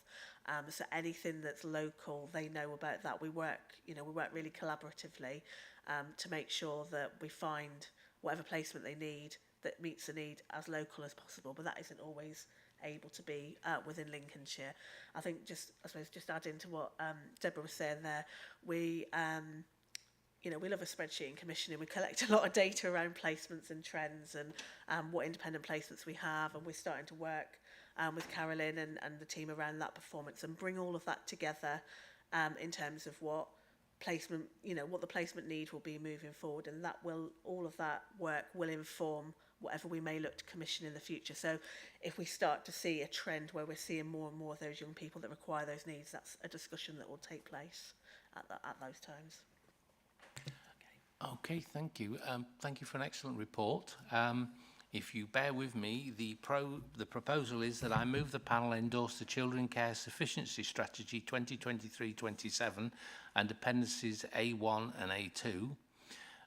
That endorse the online publication of the Children in Care Sufficiency Strategy 2023-27 and appendices A1 and A2, and agree to the annual presentation of the update of the Children in Care Action Plan Appendix A1 prior to publication online, with the first annual update in May 2024. Could you raise your hands if you're in agreement, please? Okay, that's everybody. Thank you very much. So we move on to item 9. Adoption Annual Report 2022-23. This item on pages 109 to 140 of the pack presents the Adoption Annual Report for 2022-23. The report will be presented by Sharon Clark, Interim Team Manager, Adoption, and the Corporate Parenting Panel is invited to review and endorse the Adoption Annual Report for 2022-2023. Over to you, Sharon. Thank you. Thank you, Councillor Rowe. Just to explain, I'm the acting team manager of the adoption team. At the moment, I've been in post from the 1st of May, so I'm very pleased and proud to be presenting our report to you. This is a first for me. So generally, it's been a very busy year for the adoption service in Lincolnshire. In the last year, we have agreed a plan of adoption for 60 children, and out of that 60, 46 went on to be the subject of a placement order. And as you'll be aware, adoption for children is where the courts have deemed nothing else will do. So it is for the most vulnerable children in our society. The County Council will always prioritise placing children back with birth family wherever possible. This year we managed to successfully place 41 children in their adoptive families, which is an increase from last year. And there was also an increase in the number of children adopted, quite a significant increase actually. Also we successfully placed actually double the number of siblings together in adoptive placement from the previous year, and that's something we're very proud of, because obviously we understand that that sibling relationship is so important. It's the most sustained relationship you're going to have throughout your life, so we feel that's a real positive for the adoption service. We're very pleased that we've actually managed to place more older children for adoption, and by older I'm talking from 4 years plus, which is unfortunately deemed older in the world of adoption.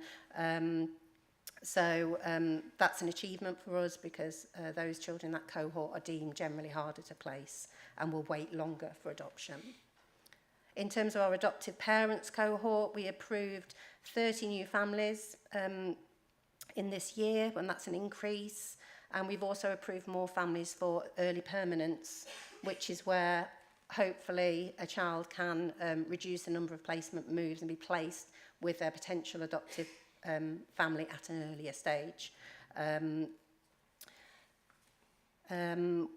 In terms of recruiting new adopters, there has been a shortage nationally. We've seen a decrease in people applying to adopt. And we've seemed to have done better than our statistical neighbours in that area, but we've used a lot of creative marketing and recruitment tools, social media and information events to really keep those numbers as high as possible, to retain the throughput of adopters and people with the skills that we need to care for our most vulnerable children. In terms of our post-adoption support service, we've had an incredibly busy year with increased numbers of referrals to the service, and also an increase in the number of special guardianship orders being made, which has a knock-on effect to the adoption services we're responsible for providing support for those special guardianship families. So we are using the Adoption Support Fund to make sure every adopted child and every adoptive family in Lincolnshire has access to that very specialised therapeutic support that they require. We have really good relationships with our local therapists, and we're highly regarded by the Adoption Support Fund, the way we work with our providers and also report back to them on our use of the funds. The challenges we found in this year have been around the timescales for children, which you may have noted have slipped a little bit. This is not just a Lincolnshire issue, this is a nationwide issue. I think partly due to COVID delays in the courts, we've seen care proceedings taking much longer, which obviously has a knock-on effect for children being able to secure their permanent home. And we're also seeing more appeals being made, which also means that we are delayed in it being able to place that child for adoption. So we're working very closely with the courts on this, and the aim is over the coming year to really reduce those timescales for children. And again, as I said, just continuing to be creative in our recruitment, you know, to be visible, out there, making sure that people can come to our agency, that we have a really interactive website that makes it very easy for people to click and inquire more or come to an information event. We've continued to be a very active member of our regional partnership, which is Family Adoption Links, and we are the host agency for Family Adoption Links. The purpose of the Family Adoption Links is basically to increase placement choice for children, to reduce the amount of time children wait for their adoptive family, and to share the excellent knowledge and practice across our region. So we're making strides with that region. We are sharing our training, our professionalism. We are having regular family finding meetings. So where we need to go next is really, it's a very exciting time in the world of adoption in terms of how we're going to develop our service next, and really the focus is going to be around early permanence, really getting more families approved that can be approved both as foster carers and adopters, to reduce delay for children and to reduce the amount of moves children need. So that will be a main focus. And also the move around more openness in adoption, more open adoptions in terms of contact, and maintaining that really important link to birth family members. So those are our sort of challenges for the forthcoming year, as well as obviously the looking at the special guardianship families and ensuring we have that really robust offer to those families, providing care to their usually family members. So if anybody has any questions, I'll be happy to answer. Thank you. Do we have any questions? Andrew. Thank you, Chairman. Do we have any follow-up questionnaires with both the children, if they're old enough, and the adoptees, for finding out what they liked, or more importantly, what they didn't like about the whole process? So that do we do that on a regular basis? So not just once after the first week, but sort of the first month, the first 6 months, the next year or whatever. Yeah, we actually have two groups that we run. One is called Collaborate, which is a group for adopted children and young people that they can access SHAPE services, and that's run regionally. So we get a lot of feedback around what young people want to see, what they've enjoyed about being an adopted person, what they've struggled with.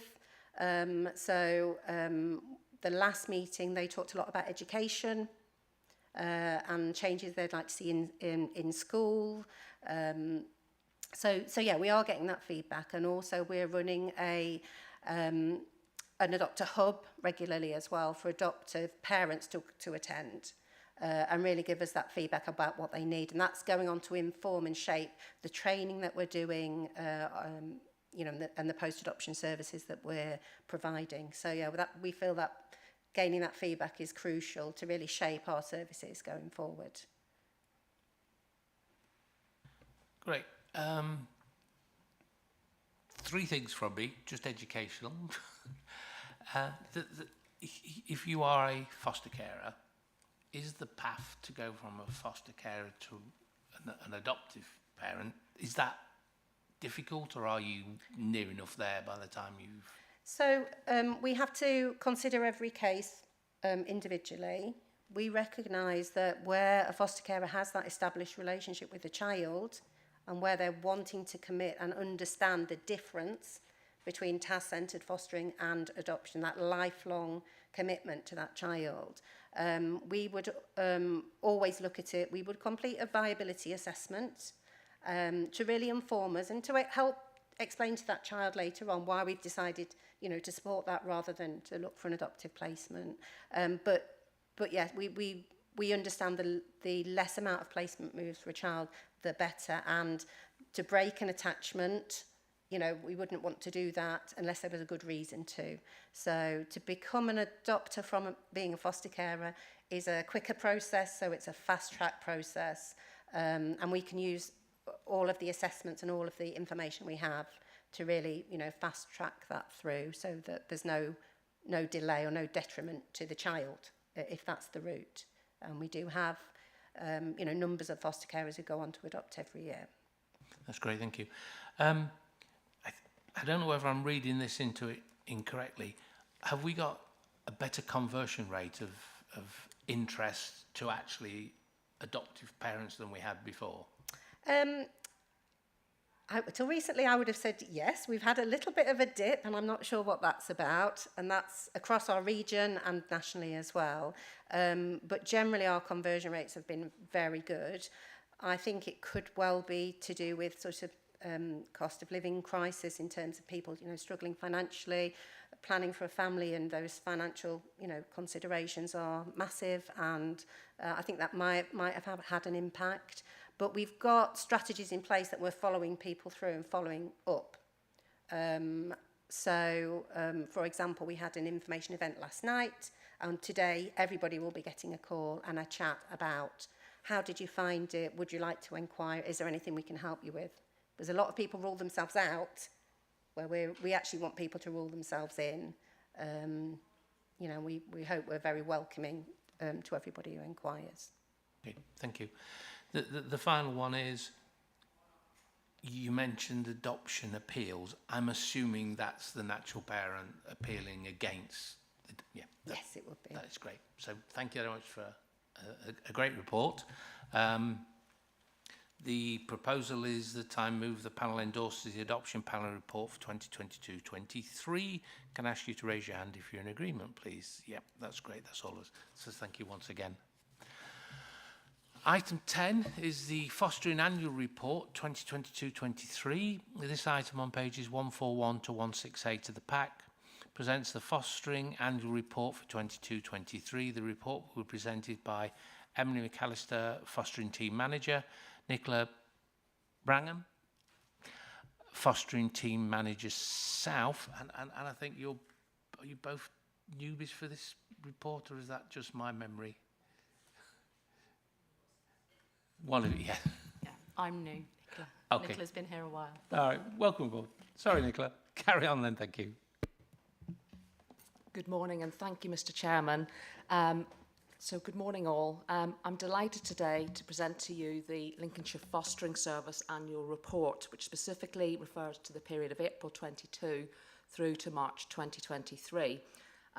Myself and my colleague Emily McAllister would like to talk to you today about the findings of this report and our performance and developments during this period. As I've discussed on previous occasions, the fostering service plays a fundamental and pivotal role in children's services, and it's imperative that we continue to respond and develop in an ever complex and challenging environment. And I think we've heard that this morning from some of our colleagues. So just to place the fostering service into context for this particular report, when we look at the number of children in care during that period, we actually saw a decrease from 735 to 723. Of the 723 children and young people, 488 of those young people were actually placed in foster care. And that equates to, and hopefully my maths is good this morning, 68% of our children in care population. With 45 of those children being placed in the independent sector, which you've also heard about this morning. But I'd also like to highlight that 24% of the young people have been placed within their own kinship networks, whom they already have an established relationship and connection. Lincolnshire's ongoing commitment to supporting family and friends carers alongside all other carers continues to place significant value and appreciates all kinship carers who step up. They are not people who have been reading the articles, watching the various publicity that we have.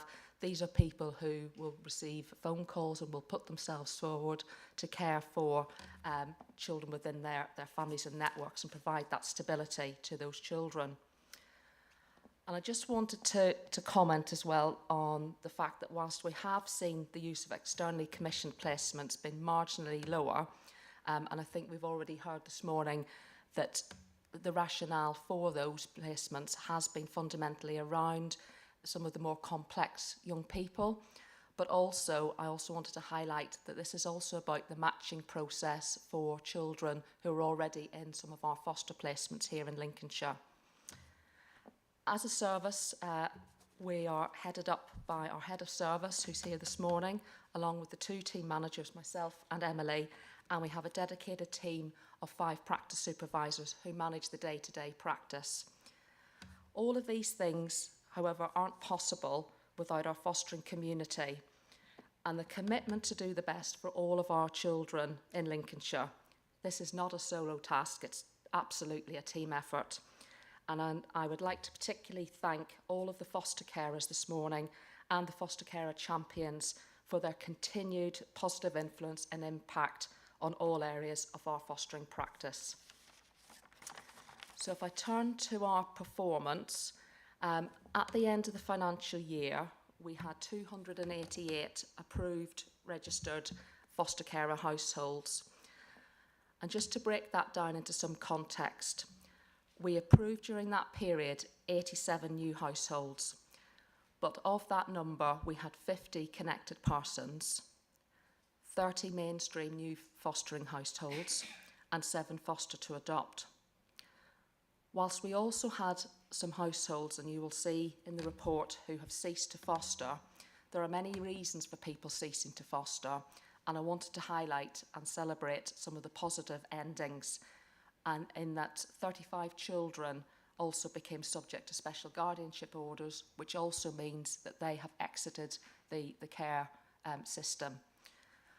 We had 5 young people turn 18, and we also, within that group, we had 4 young people who transferred onto our very successful Staying Put scheme. And turning to my colleague from adoption, we also had 6 other households deregistered through successful adoption links, and that's a really good news story. So, as a service, we provide a range of short-term and permanent placements, and as such, we have to have a diverse range of knowledge, skills, and experience within our fostering community. Carers also provide family-based services, for example, weekend short breaks. They also prepare children to transfer to adoption, right through to independence. So our service runs from front to back, if you excuse the phrase, as well as providing specific assessments, for example, parent and child.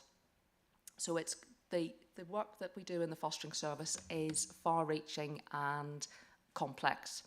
I'd like to hand over now to my colleague Emily, who's going to talk to you about our recruitment activity, our foster care retention and permanence campaigns. Thank you, Nicola.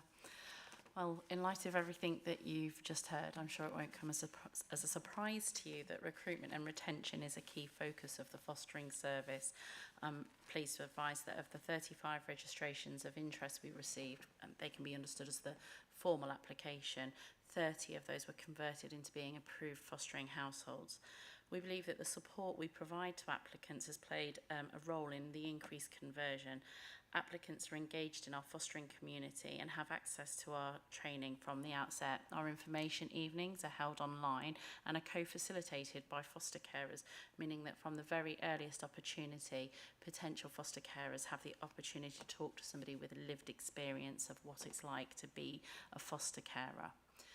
Advertising is, of course, a key component of our recruitment strategy, and we remain focused on increasing our presence in the community we serve.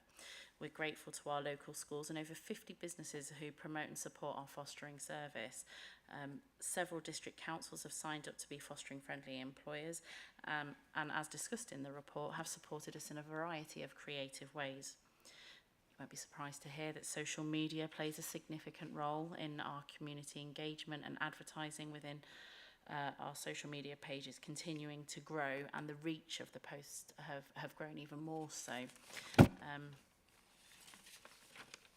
We've continued to attend local events. We have a presence at the Lincolnshire Show, Lincoln Pride, and we've also been involved in slightly more fun activities like the Santa Run. Over the reporting year, we ran a campaign that focused on recruiting carers prepared to offer permanent foster homes, and thanks to that campaign, we believe, we did see an increase in both inquiry and approval of permanent foster carers. Our adverts inevitably direct prospective carers to the website, so this is kept under continual review and updated regularly. The retention of existing foster carers is fundamental to the service as it ensures the continual growth of the community and facilitates better matching between fostering families and children needing those families. We survey our carers annually to explore what is important to them and to adjust our offer accordingly. So for example, we've further developed our support offer by training an additional 4 placement support workers in Theraplay Level 1 this year and are investing in clinical supervision of this to ensure that we have safe therapeutic practice in our service. We hope that increasing our support offer will have positive implications, not just for recruitment, but also for placement, stability and foster carer retention. Turning now to think about long-term stability and permanence, of course, long-term stability is always going to be important to the service. As such, our monthly family finding meetings continue to consider children who have a care plan of long-term foster care. This year, Family Finders considered 29 children and identified 4 long-term carers, with 1 sibling group finding their permanent foster carers after one of our in-person events. 2 events were held during the reporting year. These events create an opportunity for foster carers and also prospective foster carers to hear firsthand from people who know the children best, such as their existing carers, support workers and social workers. Profiles and photos of the children are also shared on the day, and the events are further enhanced by a permanent foster carer coming in and sharing their experience of being a permanent foster carer and finding their child through the family finding process. We had this year 11 fostering households were approved for permanence in the reporting year. And I will now hand back to Nicola to discuss the role of panel and how we continue to support young people post-18. Thank you. Thank you, Emily. As you'll have seen in the report, the panel activity has been fairly busy. We've seen an increase in the panels. We've had 1 additional panel this year, which has allowed us to ensure that we continue to meet with our compliance around the regulations, particularly around our kinship carers, where there are very tight timescales for those assessments to be presented, and obviously to ensure that we are also working in line with the with any care proceedings, and so that the courts are fully aware and appraised of any approvals of connected persons also. But I also wanted to come to staying put, which is detailed on page 14. And I also just wanted to highlight that at the end of that period that we're talking about, 2023, we had 45 young people in staying put arrangements, which is a really good news story. And of those 45, we had 6 attending university, 24 in full or part-time education, 5 were in employment, and 2 were on apprenticeships, and 2 were on the Care Leavers Apprenticeship Scheme. Now, whilst there were 6 young people who were not in education, employment or training, this has been owing to health and wellbeing matters. And I just want to reassure everyone that we take these matters very seriously, and that we continue to hold regular monthly meetings to keep a very close review of those young people and be clear about the next steps and how they are progressing. I'm pleased to say as well that having got a dedicated staying put coordinator who is very active in engaging with our leaving care service, with all of our children in care teams. She works tirelessly at getting around the place, and whether that is also within Lincolnshire, because we also have young people who may be residing outside of Lincolnshire but with approved Lincolnshire foster carers, if that makes sense, but if not, come back to me. So what we're saying is staying put does not mean that you have to be in Lincolnshire. If you are an approved foster carer by Lincolnshire, those young people will still be afforded the same opportunity to avail of the ongoing support under the staying put arrangements. And I just really wanted to highlight that it's been an incredibly productive year, I think it's fair to say. Our key aims as a service remain around the priority around matching. That is fundamental to placement stability and is one which we continue to review. We've used the Valuing Care tool, which I think you will have heard about previously, and that is becoming a much more embedded tool that is used in a range of forums, whether that be foster carers' assessments at the outset, so that we're very clear about the training needs or development plans for foster carers, but also to help us understand our young people and look at those matching considerations and where else we may need to gain additional support through our hub model, whether that's through foster carer champions, buddies, or some additional support through the placement support workers. So I think it's fair to say that Lincolnshire continues to keep its eye well on the ball in terms of kinship care. We are very mindful that where possible and where it is safe to do so, that children should be supported to be cared for within their networks. We're very clear that the onus is upon the local authority to support people to be able to meet those national minimum standards. And we work incredibly closely with our colleagues in the frontline teams who will be doing those initial assessments. As always, we continue to keep our eye on our recruitment and retention, and we are really mindful of the work and support from our colleagues in commissioning, and we want to ensure that we are able to work collaboratively to ensure that our children can be placed in Lincolnshire in our placements. And I just want to say again, just to thank you again to our fostering community. And if there are any questions, Emily and I will be delighted to take those. Thank you. Thank you very much. Initially, I just wondered if Polly or Anne had any comments or questions as our experts. I don't think I've got any questions. I think it's really nice to hear the detail about new foster carers coming in and the impact that the family finders events are having. So our position in that reporting period changed. We had somebody on staying put, we had somebody on permanence, and we took somebody else in as a transition out of residential in that reporting period. So that's a real good example, I think, of the diversity that is within fostering families and the changes that it means for us, and with lots of support, thankfully. Thank you for that. Once again, I just want to pass on my personal thanks to both of you and all your sort of, I won't call you colleagues, but all the other adoptive families. I'm always impressed. I went to the fostering wards again this year, as I previously said, and they never fail to impress. So, you know, thank you all. Do we have any other questions? Yes, Councillor Matthews. Well done. I'm really put in my place by Andrew Ellis. I don't know the right words to use now, but in terms of those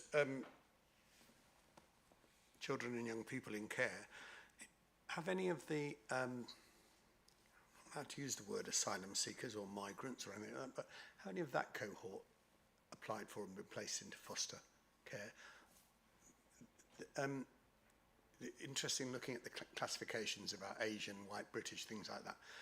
I don't know how you would pick that out. So it's absolutely great, pleased with what you're doing. Just asking for a little bit of update on that matter, because I just sense we've got a brilliant solution, but not quite fitting the problem at the moment. Could I suggest that Deborah may be best placed to respond to this question? Thank you, Nicola. Councillor Matthews, I think it's fair to say that Andy Morris has spoken about the number of unaccompanied asylum-seeking young people, children, young people that have come through this year in terms of our the national transfer scheme and the 0.10% that we have to take.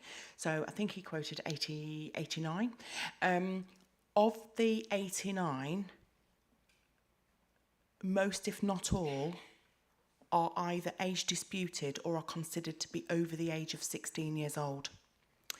And what we have to obviously carefully consider is our lawful duty and our moral duty, and this is mandated by government. But we also have to consider the safer placements for those young people, if indeed they are young people and not adults, and the fostering regulations. So there's a real balance to be managed in terms of safeguarding. So in light of most of the young people being 16 and over, we would look to use accommodation that was more suitable, particularly where they're age disputed. Because of course, if there's their element of doubt, in terms of the fostering regulations, you've got to have a number of rigorous checks to even live in a fostering household. So the balance that we have to strike is that between doing the right thing lawfully and morally for that young person who, you know, has arrived in the United Kingdom, but also manage the needs and safeguarding and the welfare of all those other children. So what I can say to you is if there are any, they are very, very few. And I think that what we have seen, and Bridie's nodding her head because I can see it in my peripheral vision, what we have seen historically is where we have had children that we have established to be children under the age of 16, of course we would always look to foster care, either within Lincolnshire foster caring community or otherwise. So of the 89, I don't think there are any. I don't think there are any in-house, with our in-house carers. Yeah. I think there is a vanishingly small number. When I say that, it's probably about no more than 10, probably half of that, not many, that are in foster care currently. They're often placed, most usually placed with our independent foster care agencies, because some of the time it's about meeting cultural need. We try to keep those placements as close to home as possible, but close to home for some of that cultural need might mean places like Nottingham or Leicester. There are a few in those areas, which does make social care's life slightly easier to arrange statutory visits and all the support that would normally take place. I think that's it really. Yeah, I think just to add to that, there aren't any, I believe, in the in-house foster community. I think there are a very, very small number in independent providers, and we would commission that with providers that have experience, particularly with those young people.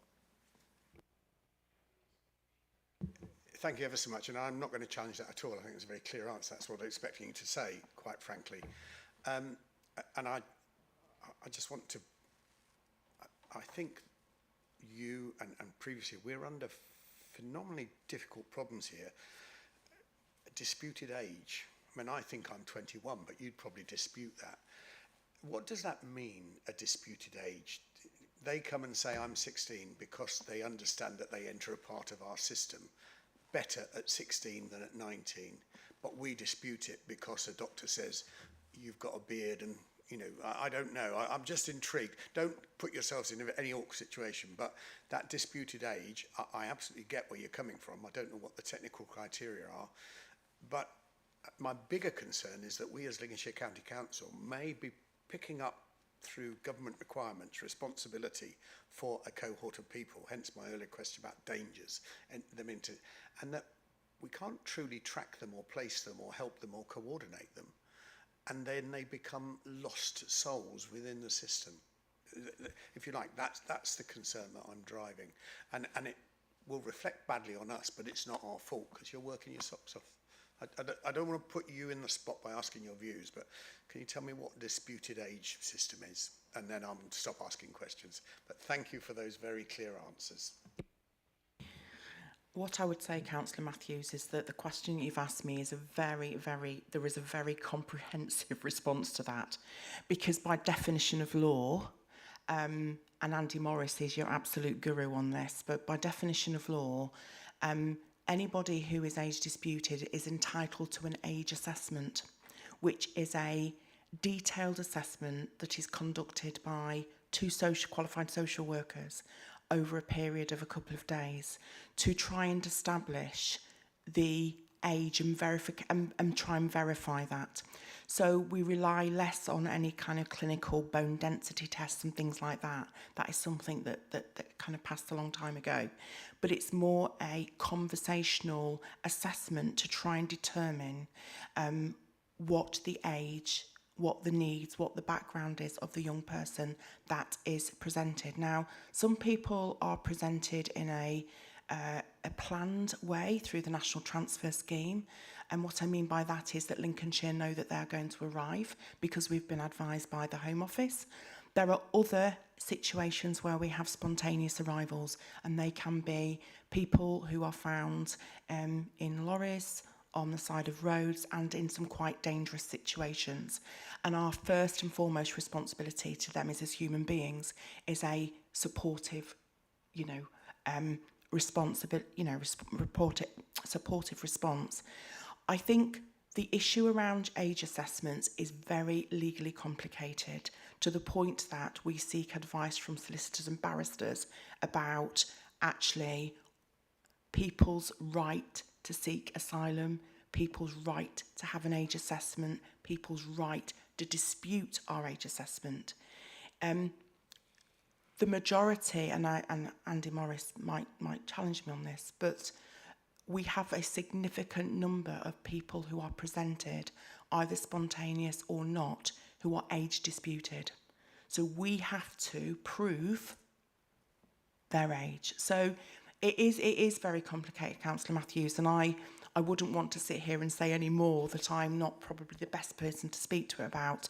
But what I would say is that I know through the involvement with the National Transfer Scheme and most latterly with Scampton, that obviously some of those arguments and some of those legal challenges are very much alive and very much in the public domain. As a local authority, we clearly have a responsibility to children in law, and we will always administer that responsibility, but sometimes proving and understanding who is a child and who isn't is a really difficult process, and one that I'm not the most experienced in. So I'd rather not say any more, but happy to pick it up with you another time. And I said I wouldn't say more. I just want to explain, my principal concern is that Lincolnshire County Council, who are doing an absolutely brilliant job, aren't exposed to, if you like, to any actions that are out of our control, because it would be such a shame that to have an outstanding service being brought into disrepute by things that we're not on top of. But what you're saying is we can't be on top of all this. So it's just about that concern about Lincolnshire County Council. Thank you. I think what I would say in terms of kind of concluding my comments is that the National Transfer Scheme is government mandated. It is not optional. It is something that the Home Office expect Lincolnshire County Council to fulfil, and we will honour that duty morally and legally. So I appreciate your comments, but our hands are tied to some extent. Do we have any other questions? No. Just one brief one from me. A kinship carer goes through the same process. Yes, I thought so. That is great. So thank you very much for another good report. The proposal is that I move the panel endorse the fostering annual report for 22-23. Could you raise your hand if you're in agreement, please? Yep, that is great. Thank you very much once again. So we move on to agenda item 11, Corporate Parenting Panel Work Programme. This item on pages 169 to 174 of the agenda pack enables the panel to comment on the content of its own work programme. This report will be presented by Tracy Johnson, Senior Scrutiny Officer. The Corporate Parenting Panel is invited to review and approve the work programme and highlight any additional activity which could be included for the consideration in the work programme. Thank you, Tracy. Thank you, Chairman. So following from discussion today, I'll liaise with Carolyn and Andy about the drilling down of the information regarding unaccompanied asylum-seeking children, to see whether that can be included in future in the performance reports, or whether we need a separate special report to bring that data out to the panel. So I'll sort that out outside the meeting. The next meeting of the panel is on the 9th of November. The agenda for the meeting will be the Independent Reviewing Service for April to September, the Regulation 44 Independent Visitors Report, Private Fostering Annual Report and Statement of Purpose, the Annual Report of the Regional Adoption Agency, and Voices for Choices B4C Update Report. We also have the Fostering Quarterly Performance Report for Quarter 1. After speaking to Deborah earlier, it looks like the Quarter 1 and Quarter 2 are slightly out of sync on our meetings. So I'd like to propose that in November the panel receives Quarter 1 and Quarter 2, and then remove Quarter 2 from the January agenda. And then for next year, this time I'll move it to being September 24 for Quarter 1 and November 24 for Quarter 2, just to bring them back into sync as to when they should be reporting. But otherwise, no changes. Thank you, Chairman, and welcome any suggestions. Okay, any comments, thoughts? Nope. Okay, that is great. So I move that we approve the work programme as detailed on pages 169 to 174 of the agenda pack. Can I ask you to raise your hands if you're in agreement, please? Yep, that's great, thank you. Agenda item 12, adoption statement of purpose 22-23. This item sets out the adoption statement of purpose for 2022-23 and is for information purposes only. Agenda item 13 is the fostering statement of purpose 2022-2023. This item sets out the fostering statement of purpose for 22-23 and is for information only. It's now 12:20. Oh, we're early. 12:20, and this concludes the business of the meeting. Thank you, everyone, for your attendance, and bye.